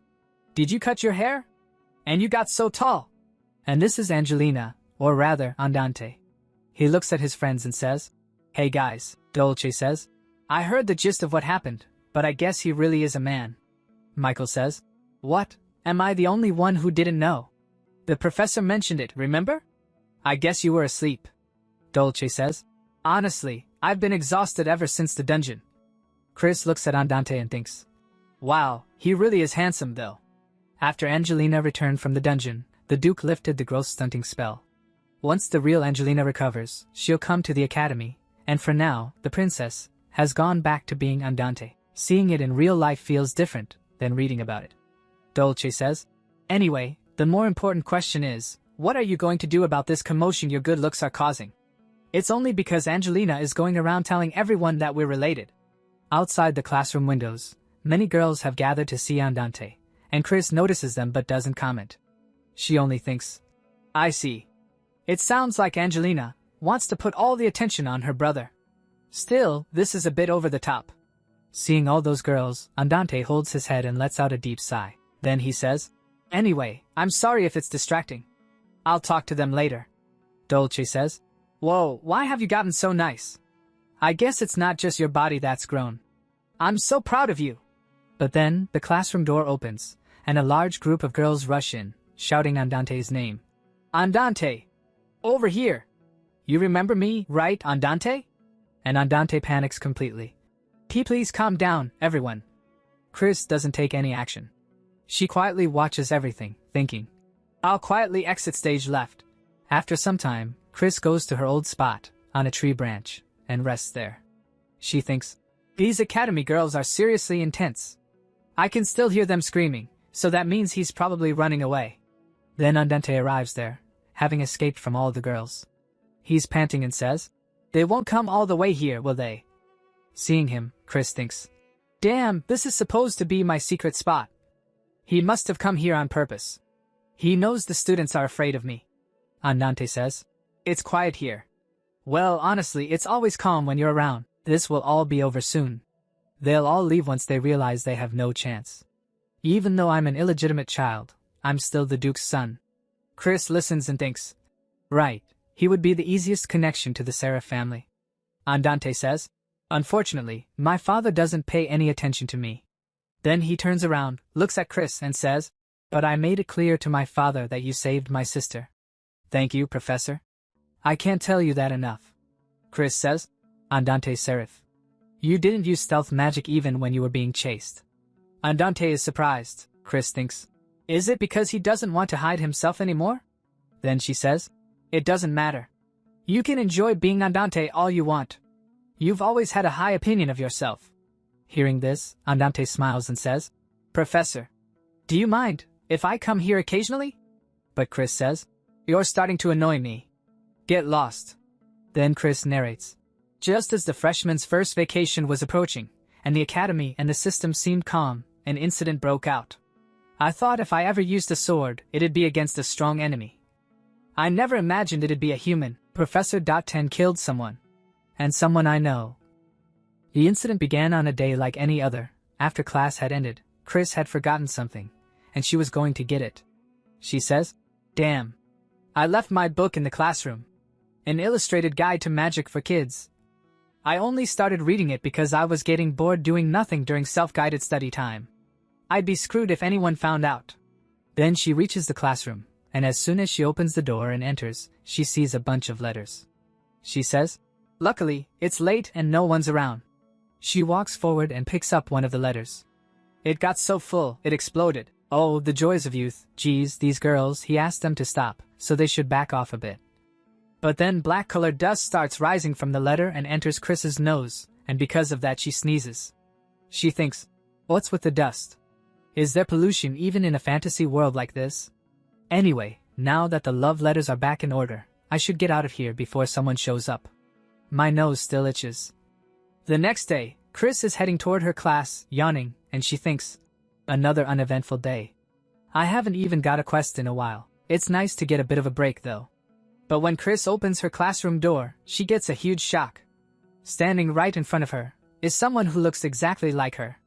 Seeing that, Chris is completely shocked. Michael and Andante also see Chris and are equally shocked, and Michael says, huh, there are two professors. Andante says, what's going on? Chris looks at that woman and thinks, is that the real Chris? No, calm down. I'm definitely the real Chris. Then the dot on the map. I knew it, it's red. And there's no name. It's the same thing that happened with the lizard monster. So that means, it's a monster taking on a human form. Better known as a doppelganger. In this world, there are many types of doppelganger monsters. From those that simply mimic appearances, to those that devour people and absorb their memories and personalities. I don't know what kind this one is, but I have to let the kids know it's a fake. But the fake Chris suddenly says, what a joke. Look at this monster trying to imitate me. How ridiculous. Chris gets angry, because that's her line. Nika says, so, it's a monster. I never thought a doppelganger monster would end up here. Dolce says, I don't get why it would copy our professor though. I wouldn't have done that if it were me. Chris thinks, you punks, I can't believe you're just believing it. I need to do something quick. She steps forward and says to students, you good for nothings, no matter how dumb you all are, I thought you'd be able to tell the difference between a monster and a human. But I guess not. Then Chris tells the students, this is the last test of the semester. Choose the real one. Those who don't answer correctly will not return next semester. And the system gives Chris a new main quest, Earth Gods Request 2-4. They say that if you meet a doppelganger, one version of you dies. Take care of it before the process is completed. Completion reward, short-haired doll. If failed, lose your spot to that imposter. Time remaining 3 hours. Chris says, first, close and block the front and back doors. She thinks, we need to make sure Andante's fans don't find out and spread rumors. Sorry kids, if I could use magic, I'd reveal the truth right away, but it looks like you'll have to do some of the work that I can't. Michael says, how dare you do this to our professor? I'll kill you. Dark energy bursts out from Michael's body, and Chris gets nervous. She thinks, you don't mean me, right? A little later, class discussion begins. Nika says, no one noticed anything off until B came in. Don't you think that's because A is the real one? Explanation appears. Group A, the real Chris is the one who was in the classroom from the beginning. Group B, the real Chris is the one who came in later. Michael says, it's so obvious that A is the monster and B is our professor. What in the world is making you think our professor is that monster? Andante looks at both Chris's and says, I kind of agree with him. I don't know why, but A seems a bit awkward, and B seems completely uninterested in us. Isn't that how our professor usually is? Michael and Nika start fighting about which one is real. Dolce smiles watching them and says, instead of arguing amongst ourselves, why don't we just ask them? We can ask questions that only the real one can answer. I'm sure you've all been curious about our professor, right? Why don't we use this opportunity to get a little info? Dolce thinks, I think Michael will have some especially fun questions. Nika likes the idea and agrees. He says, okay then, excuse me, Professor A. What do you think about us students? The fake Chris thinks a bit, then answers, there's no reason for me to dislike you. You're just you. Hearing that, Chris is shocked and curses inside. WH what? You bastard! It's imitating me pretty well. She thinks, it looks like the dust I inhaled yesterday was mimic spores. The quest window said to deal with it before it was completed. Mimic spores usually split in two. One half enters a human body and drains their mana, and the other half uses that mana to grow into a mushroom that mimics humans. The problem is, if I attack them before they come back together, they'll regenerate infinitely. If I'd known I'd have to break character like this, I would have just killed them all before. Just like Michael did, in the original story, Nika says. I knew our professor was just pretending to not care about us. The fake Chris says, think whatever you want. Chris thinks, damn. It's totally copying me by being tough but caring. Michael looks at Chris and says, what about you, Professor B? Chris says, it's not worth answering. Michael says, I see. Then I'll ask the next question. Professor, there's a place I'd like to go with you. Do you have any plans for the break? Chris is stunned. She thinks, what the heck is up with these questions? The fake Chris answers, I don't. I'm still thinking about where to go. I've always been like that. I never know where I'm going. Hearing this, the real Chris is even more shocked. She thinks, hold on, this thing isn't just copying my character. It's saying stuff that I feel deep down. Not as Chris, but as my true self. The fake Chris continues, there are times when I question what I'm doing. Chris thinks, this is so embarrassing. It's hard to hear my true feelings being said by someone else. The fake Chris says, at times like this, I wish you were here. Chris's eyes widen. What? What does that mean? I've never really relied on anyone, so who is it talking about? Even when I lived in Korea, I mostly handled things on my own. Are these just my doppelganger's thoughts? Is it a mistake? But something feels off. Like when I met that monkey. The fake Chris says, I wish you'd guide me like you always did. And right then, Eugene enters, smashing the door open. He says, geez, how'd this break? Sorry about that. I knocked, but there was no answer, so I just gave it a slight push. Then he looks at Chris and smiles. It's been a while, Miss Chris. And, who do we have here? Eugene enters the class, and he sees two Chris standing in front of him, and one of them is a fake Chris. But when Chris sees Eugene, she becomes completely shocked, and she is thinking, what the? This is very strange timing. It's almost like something is telling me that I shouldn't listen to this doppelganger anymore. Or do I just feel like this because the one who showed up was that guy? And Eugene, glaring, says, I just came to tell you that you can end class early today. But it seems you're having a training session with a fake Miss Chris. And as soon as the fake Chris hears this, she starts panicking. Sweat begins to fall from her face. And then she gets up from the chair and starts running outside the class. Chris sees this and becomes shocked, and she quickly stands up and starts thinking. Is she running away because she feels threatened? I have to go after her. And now Chris starts going after that fake Chris. She runs quickly past Eugene, and she thinks, things will get complicated if someone else kills her. And Chris equips the monkey keyring, about which the system says, you have equipped monkey keyring. Your agility is increased by 1 rank while wearing it. F to snail, E to bigger snail. And while chasing the fake Chris, she tells her to stop, and the fake Chris stops and turns back to Chris and says, what incredible mana. Only a day has passed and I've already gathered this much. Chris says, why you little? Fake Chris says, humph, you might think I'm nothing right now, but soon that will change. I've looked inside you and seen many things. I know things you don't even remember. Hearing her words, Chris thinks, is she trying to stall until the spores fuse? That's okay. Even a weakling like me can take those spores down. I just need to aim for the heart. If they're already fused, they won't regenerate. And her hand goes toward her sword, and she grips it tightly. And fake Chris continues, I feel bad for that one as well, to have done all that, and you still won't remember. And before she can say anything more, Chris slashes with her sword and kills that fake Chris on the spot. Only her scream is heard, and the fake Chris falls to the ground. Hearing her scream, the students come out to see what is happening outside. And then the system says to Chris, quest completed. You have received short-haired doll as a reward. Short-haired doll can replace a person. Use it wisely. And the students see that Chris has killed someone, and they start murmuring, Professor .10 killed someone. And then that fake Chris's body starts disappearing, and seeing this, the students say, huh, she's disappearing. And Chris thinks, that's what will probably happen to me if my act gets found out. What is this, some kind of warning? Anyway, that little weakling sure talked a lot. For now, I should just slip away while everyone's figuring out the situation. I didn't kill anyone. Not yet. A little while later, in another place, another professor says to Eugene, oh dear, I think it would be better to put up a new one. Even if you did feel a monster's energy, why were you in such a hurry that you broke down the door? Professor Chris was in there anyway. So Eugene laughs and says, haha, I'm sorry. I just got carried away. And that professor says, so the rumor about you asking her out on a date was true, I guess. Do you really like her that much?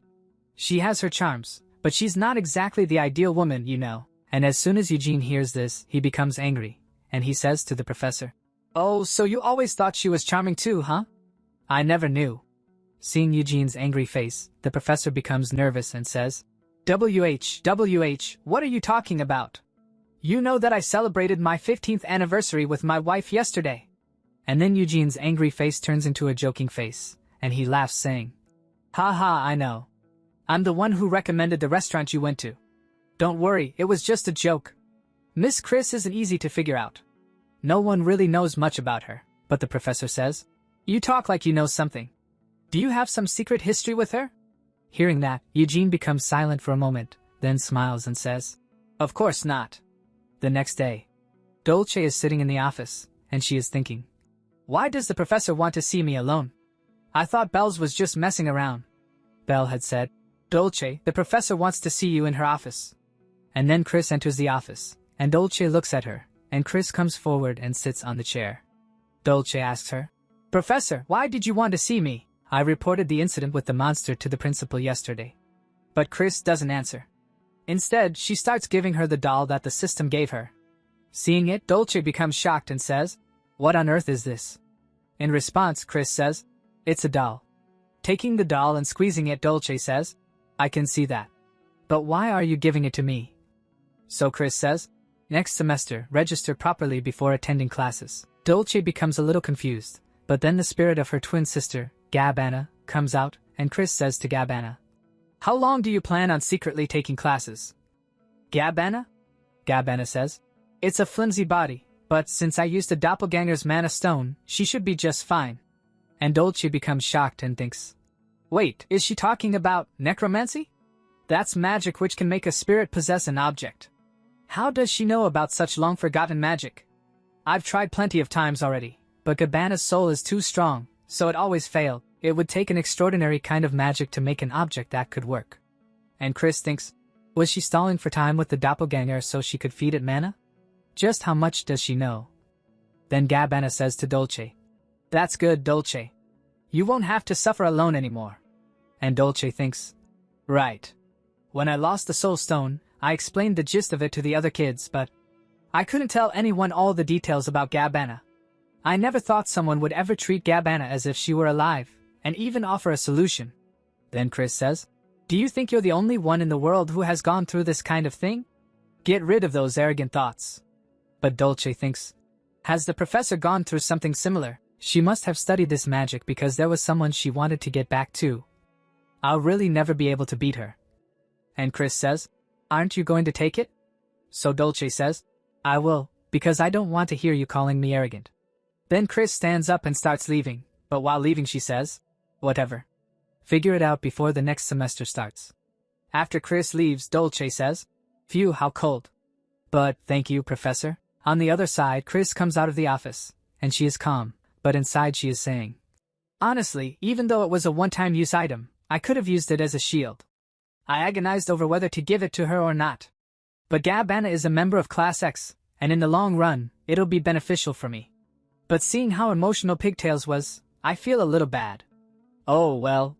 With her talent, she'll probably figure it out before the vacation is over.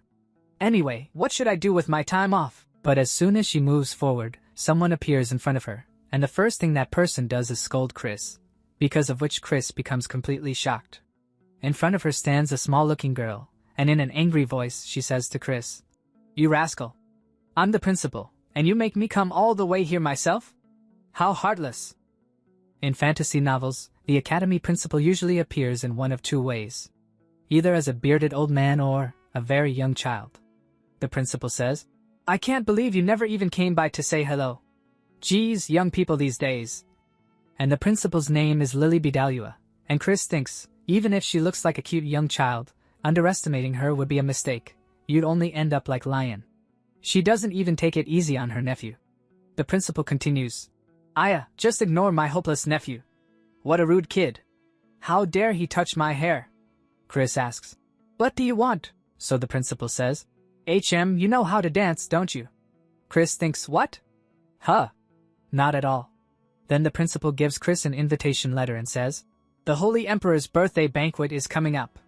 I want you to help make the preparations. Then Chris's system activates. Earth God's request. 2 to 5. The principal is giving you in Class X an invitation to the Holy Emperor's birthday banquet. Get through the banquet with Michael without a hitch. Completion reward, Ring of Reflection. If fail, dance with skeletons. Time remaining, 15 days. Chris thinks, they're going through all this trouble to give me this quest, just because I didn't go see the principal. But it's not all bad. I should start to work on earning the Emperor's trust. The Grand Temple is located within the Divine Kingdom, a small nation ruled by the Holy Emperor. Security is extremely tight, and civilians aren't allowed access to the temple unless they have a special reason. The principal continues, I'm giving you a rare opportunity. This banquet is especially significant. I heard the Emperor is unveiling a remarkable relic this time. Sometime later, Chris tells Nick everything the principal said, and hearing it, Nick gets excited. He says, are you serious? I've only heard rumors about the 5 holy relics of the Great Temple, but now I can see them with my own eyes. And this is all thanks to the principal. Chris thinks, I was wondering where the principal's pet was. And he says, don't take that old geezer's word for it. What exactly does he want? Nothing much. He just wants to see Michael and the professor who has gained his loyalty. He probably just wants to introduce himself, and the principal had said, by the way, take my worthless nephew with you. That's your punishment for not coming by to see me. And Chris thinks, is she sending Lion to keep an eye on me? How annoying, then Nick asks. What about me? I'm going too, right? Chris sighs deeply. I'd better get a nice reward for this. To Nick, Chris agrees to take him and he says, gosh, don't worry. I'll make sure you're not disappointed. Sometime later, they head toward the Divine Kingdom. Chris sits inside the carriage, thinking, now I understand why our break is now. The kids and I are dying of the heat. The Ice Princess and Pigtails are the ones I need most right now, but they've gone back home. Natasha dragged Nico away too, so these 3 are the ones I'm left with on this journey. They're all hot-headed to begin with.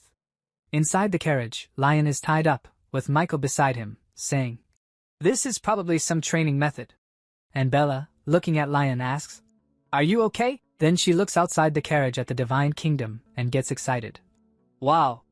Is that the Divine Kingdom? So it's true that the entire country is covered by a dome. Inside the carriage, Chris notices Michael, who looks a bit sad, and she thinks he doesn't look too happy. He must have a lot of resentment for the Holy Emperor. When he lost his mother in the novel, the temple wouldn't even open its doors for him. I don't feel that great about this either. I stopped reading right at the part where the Holy Emperor was about to show his dark side. If I'd known this would happen, I would have read all the way to the end. Then the carriage stops. They've arrived. The three get down, and Chris says, "We've arrived at the Divine Kingdom. I can't believe how pleasant it is. It's so different from the outside world, it's like a utopia." Chris stands silently, not moving forward, and Bella asks, "Professor? You don't look too happy, is there a problem?" And Chris says in her cold voice, "It's disgusting. Everything is white."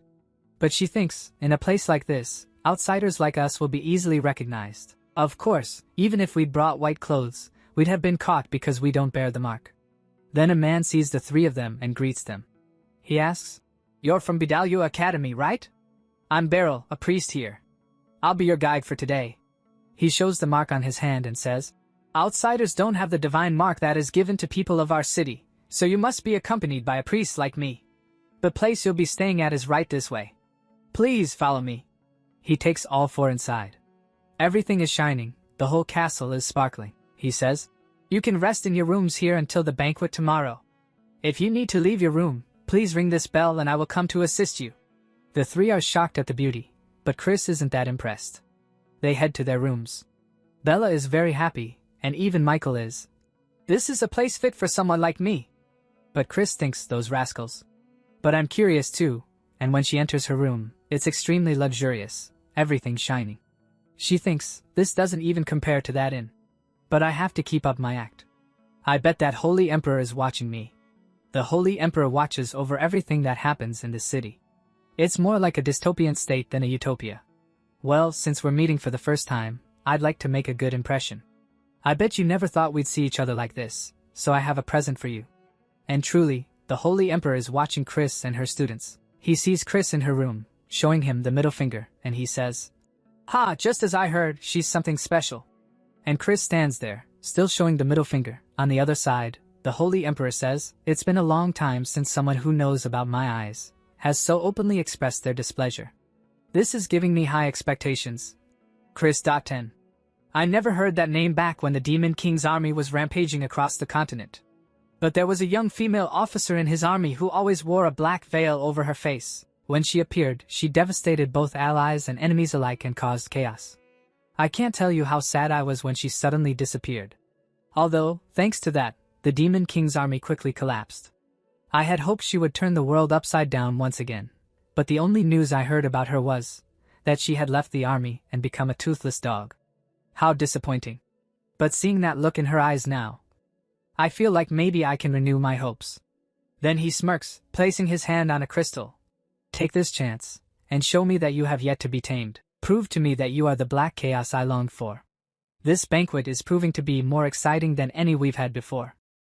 The next morning, Beryl arrives with a box in his hands. He smiles politely and says, "Good morning, everyone. Ahead of today's banquet, our Holy Emperor has asked me to deliver a gift to Professor. 10. Chris glances at the box and thinks, a gift? Yeah, right. That Emperor bastard must have enjoyed being provoked by me. Beryl continues, "I heard you didn't have anything suitable to wear to the banquet. This is probably for that purpose." Chris takes the box and opens it. No way. It can't be. Inside is a shimmering dress, along with several delicate bracelets. Seeing this, Bella gasps in complete shock. Wow. So pretty. It's sparkling. Lion whistles. Whoa. That definitely looks expensive. At that moment, Michael tries to cover Lion's mouth, but Lion keeps talking. But the prof in a dress? I can't really picture. Ouch. You brat. Why'd you hit me? Chris thinks calmly, he's not wrong. This kind of dress would suit a healer or someone like that much better. Suddenly, her system activates. Special item detected. Displaying description. Sacred pure white dress quasi. Holy relic. Effects, when worn, temporarily increases strength +2, defense +1, and fame +10. Chris's eyes widen. What? That's some serious power. The system continues. Item set effect will activate when worn with the Ring of Reflection. Chris clenches her teeth. Do you really want to see me wearing a dress that badly? Just looking at the effects, I know I should suck it up and wear it, but because of the role I'm playing, I can't look too willing. Beryl smiles confidently. Do you like it? I knew you'd be satisfied. Before he can finish, Chris walks forward and throws the gift straight into the toilet. Beryl freezes in horror. Oh my goodness! Why? Chris turns, staring at him with dangerous eyes, her voice cold and sharp. You must think I'm a complete fool. Try giving me something like this again, and I'll snap your wrist. Just then, Robert arrives. That's right, Beryl. A dress like that doesn't suit Chris at all. Beryl stiffens when he sees Robert standing behind him. Robert smiles and says, Come now, Beryl. I told you to just call me Robert when I'm dressed like this. Turning to Chris, Robert adds, This is our first time meeting in person. It's a pleasure, Chris. My name is Robert. I'm a priest of this divine kingdom. Chris narrows her eyes. What do you want?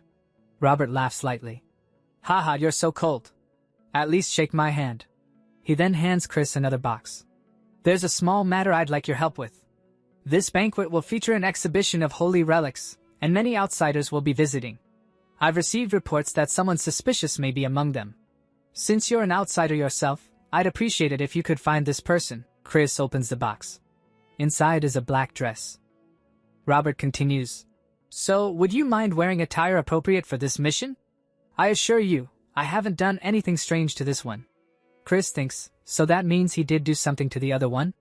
Still, since he's asking like this, there's no way I can refuse. A short while later, Chris puts on the black dress and looks at herself in the mirror. It's better than the pure white dress, but I still feel awkward. And why do I have to wear a black veil too? Her system activates again. Disguise dress. Effect. Makes the wearer appear like a noble lady. Temporarily increases fame +5 while worn. Chris walks toward the door, thinking, I just hope the students don't start gossiping after seeing me like this. She opens the door, and finds her students waiting outside. The moment Chris steps out in the black dress, all 3 students freeze, completely stunned. They stare at her beauty, utterly speechless. Chris frowns inwardly. Does it look that strange? Michael steps forward awkwardly. Professor, you look really nice in that. Chris clears her throat. Ahem. Let's just get to work. She thinks softly, my students are so kind, they're even trying to force compliments. As she walks ahead, Bella whispers, Maybe she really was a noblewoman. Lion nods. I thought it was someone else at first.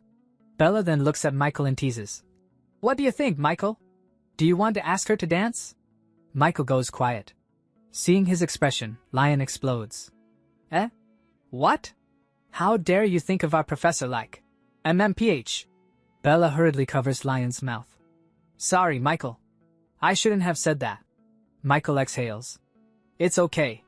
We're here to do a job anyway, so I can't this time. Bella smirks. He's not denying it, and he said this time. The banquet hall is packed with people. The moment Chris enters with her students, she thinks this place is crowded, and most of these people are nobles. The highlight will be the unveiling of the holy relics. If anything happens, it'll be then. I'll just keep my head down. No one will recognize me, right? Suddenly, a voice calls out. Professor .10? Chris freezes. She recognizes that voice. She turns around. The day before the banquet. Andante's room. Angelina sighs. Andante, stop making that face. You look like you just swallowed a lemon. You should have gone with the professor who saved me. Andante snaps back. What was I supposed to do? Ignore father's summons? Angelina scoffs. Who cares about father? He only understands magic. Andante thinks bitterly, you're only saying that because you're on the same level. Are all geniuses like this? I guess I did a bad job pretending to be her all this time. Angelina hands him an invitation card. Andante looks at it. What's this? It's an invitation to the Holy Emperor's birthday banquet. Why do you have this? Angelina smiles proudly. Maybe you don't know, but I'm pretty famous now. I've been getting invitations from all kinds of people, curious whether I'm really back. Are you still afraid of stepping off the beaten path? Holding the invitation, Andante thinks, why are you worried? You've already done it once. He looks up. Angelina, I'm borrowing one of your horses. Her eyes light up. Have you decided to run away from father? Andante smiles faintly. No. But there's someone I want to see. Back to the present. Chris stares at the person standing in front of her, Andante. Her heart skips a beat. No way. What is the princess doing here? And with that, the video ends here. So guys, that's all for today. If you want to see the next part, make sure to like the video, leave a comment, and don't forget to hit the subscribe button. See you in the next video. Bye.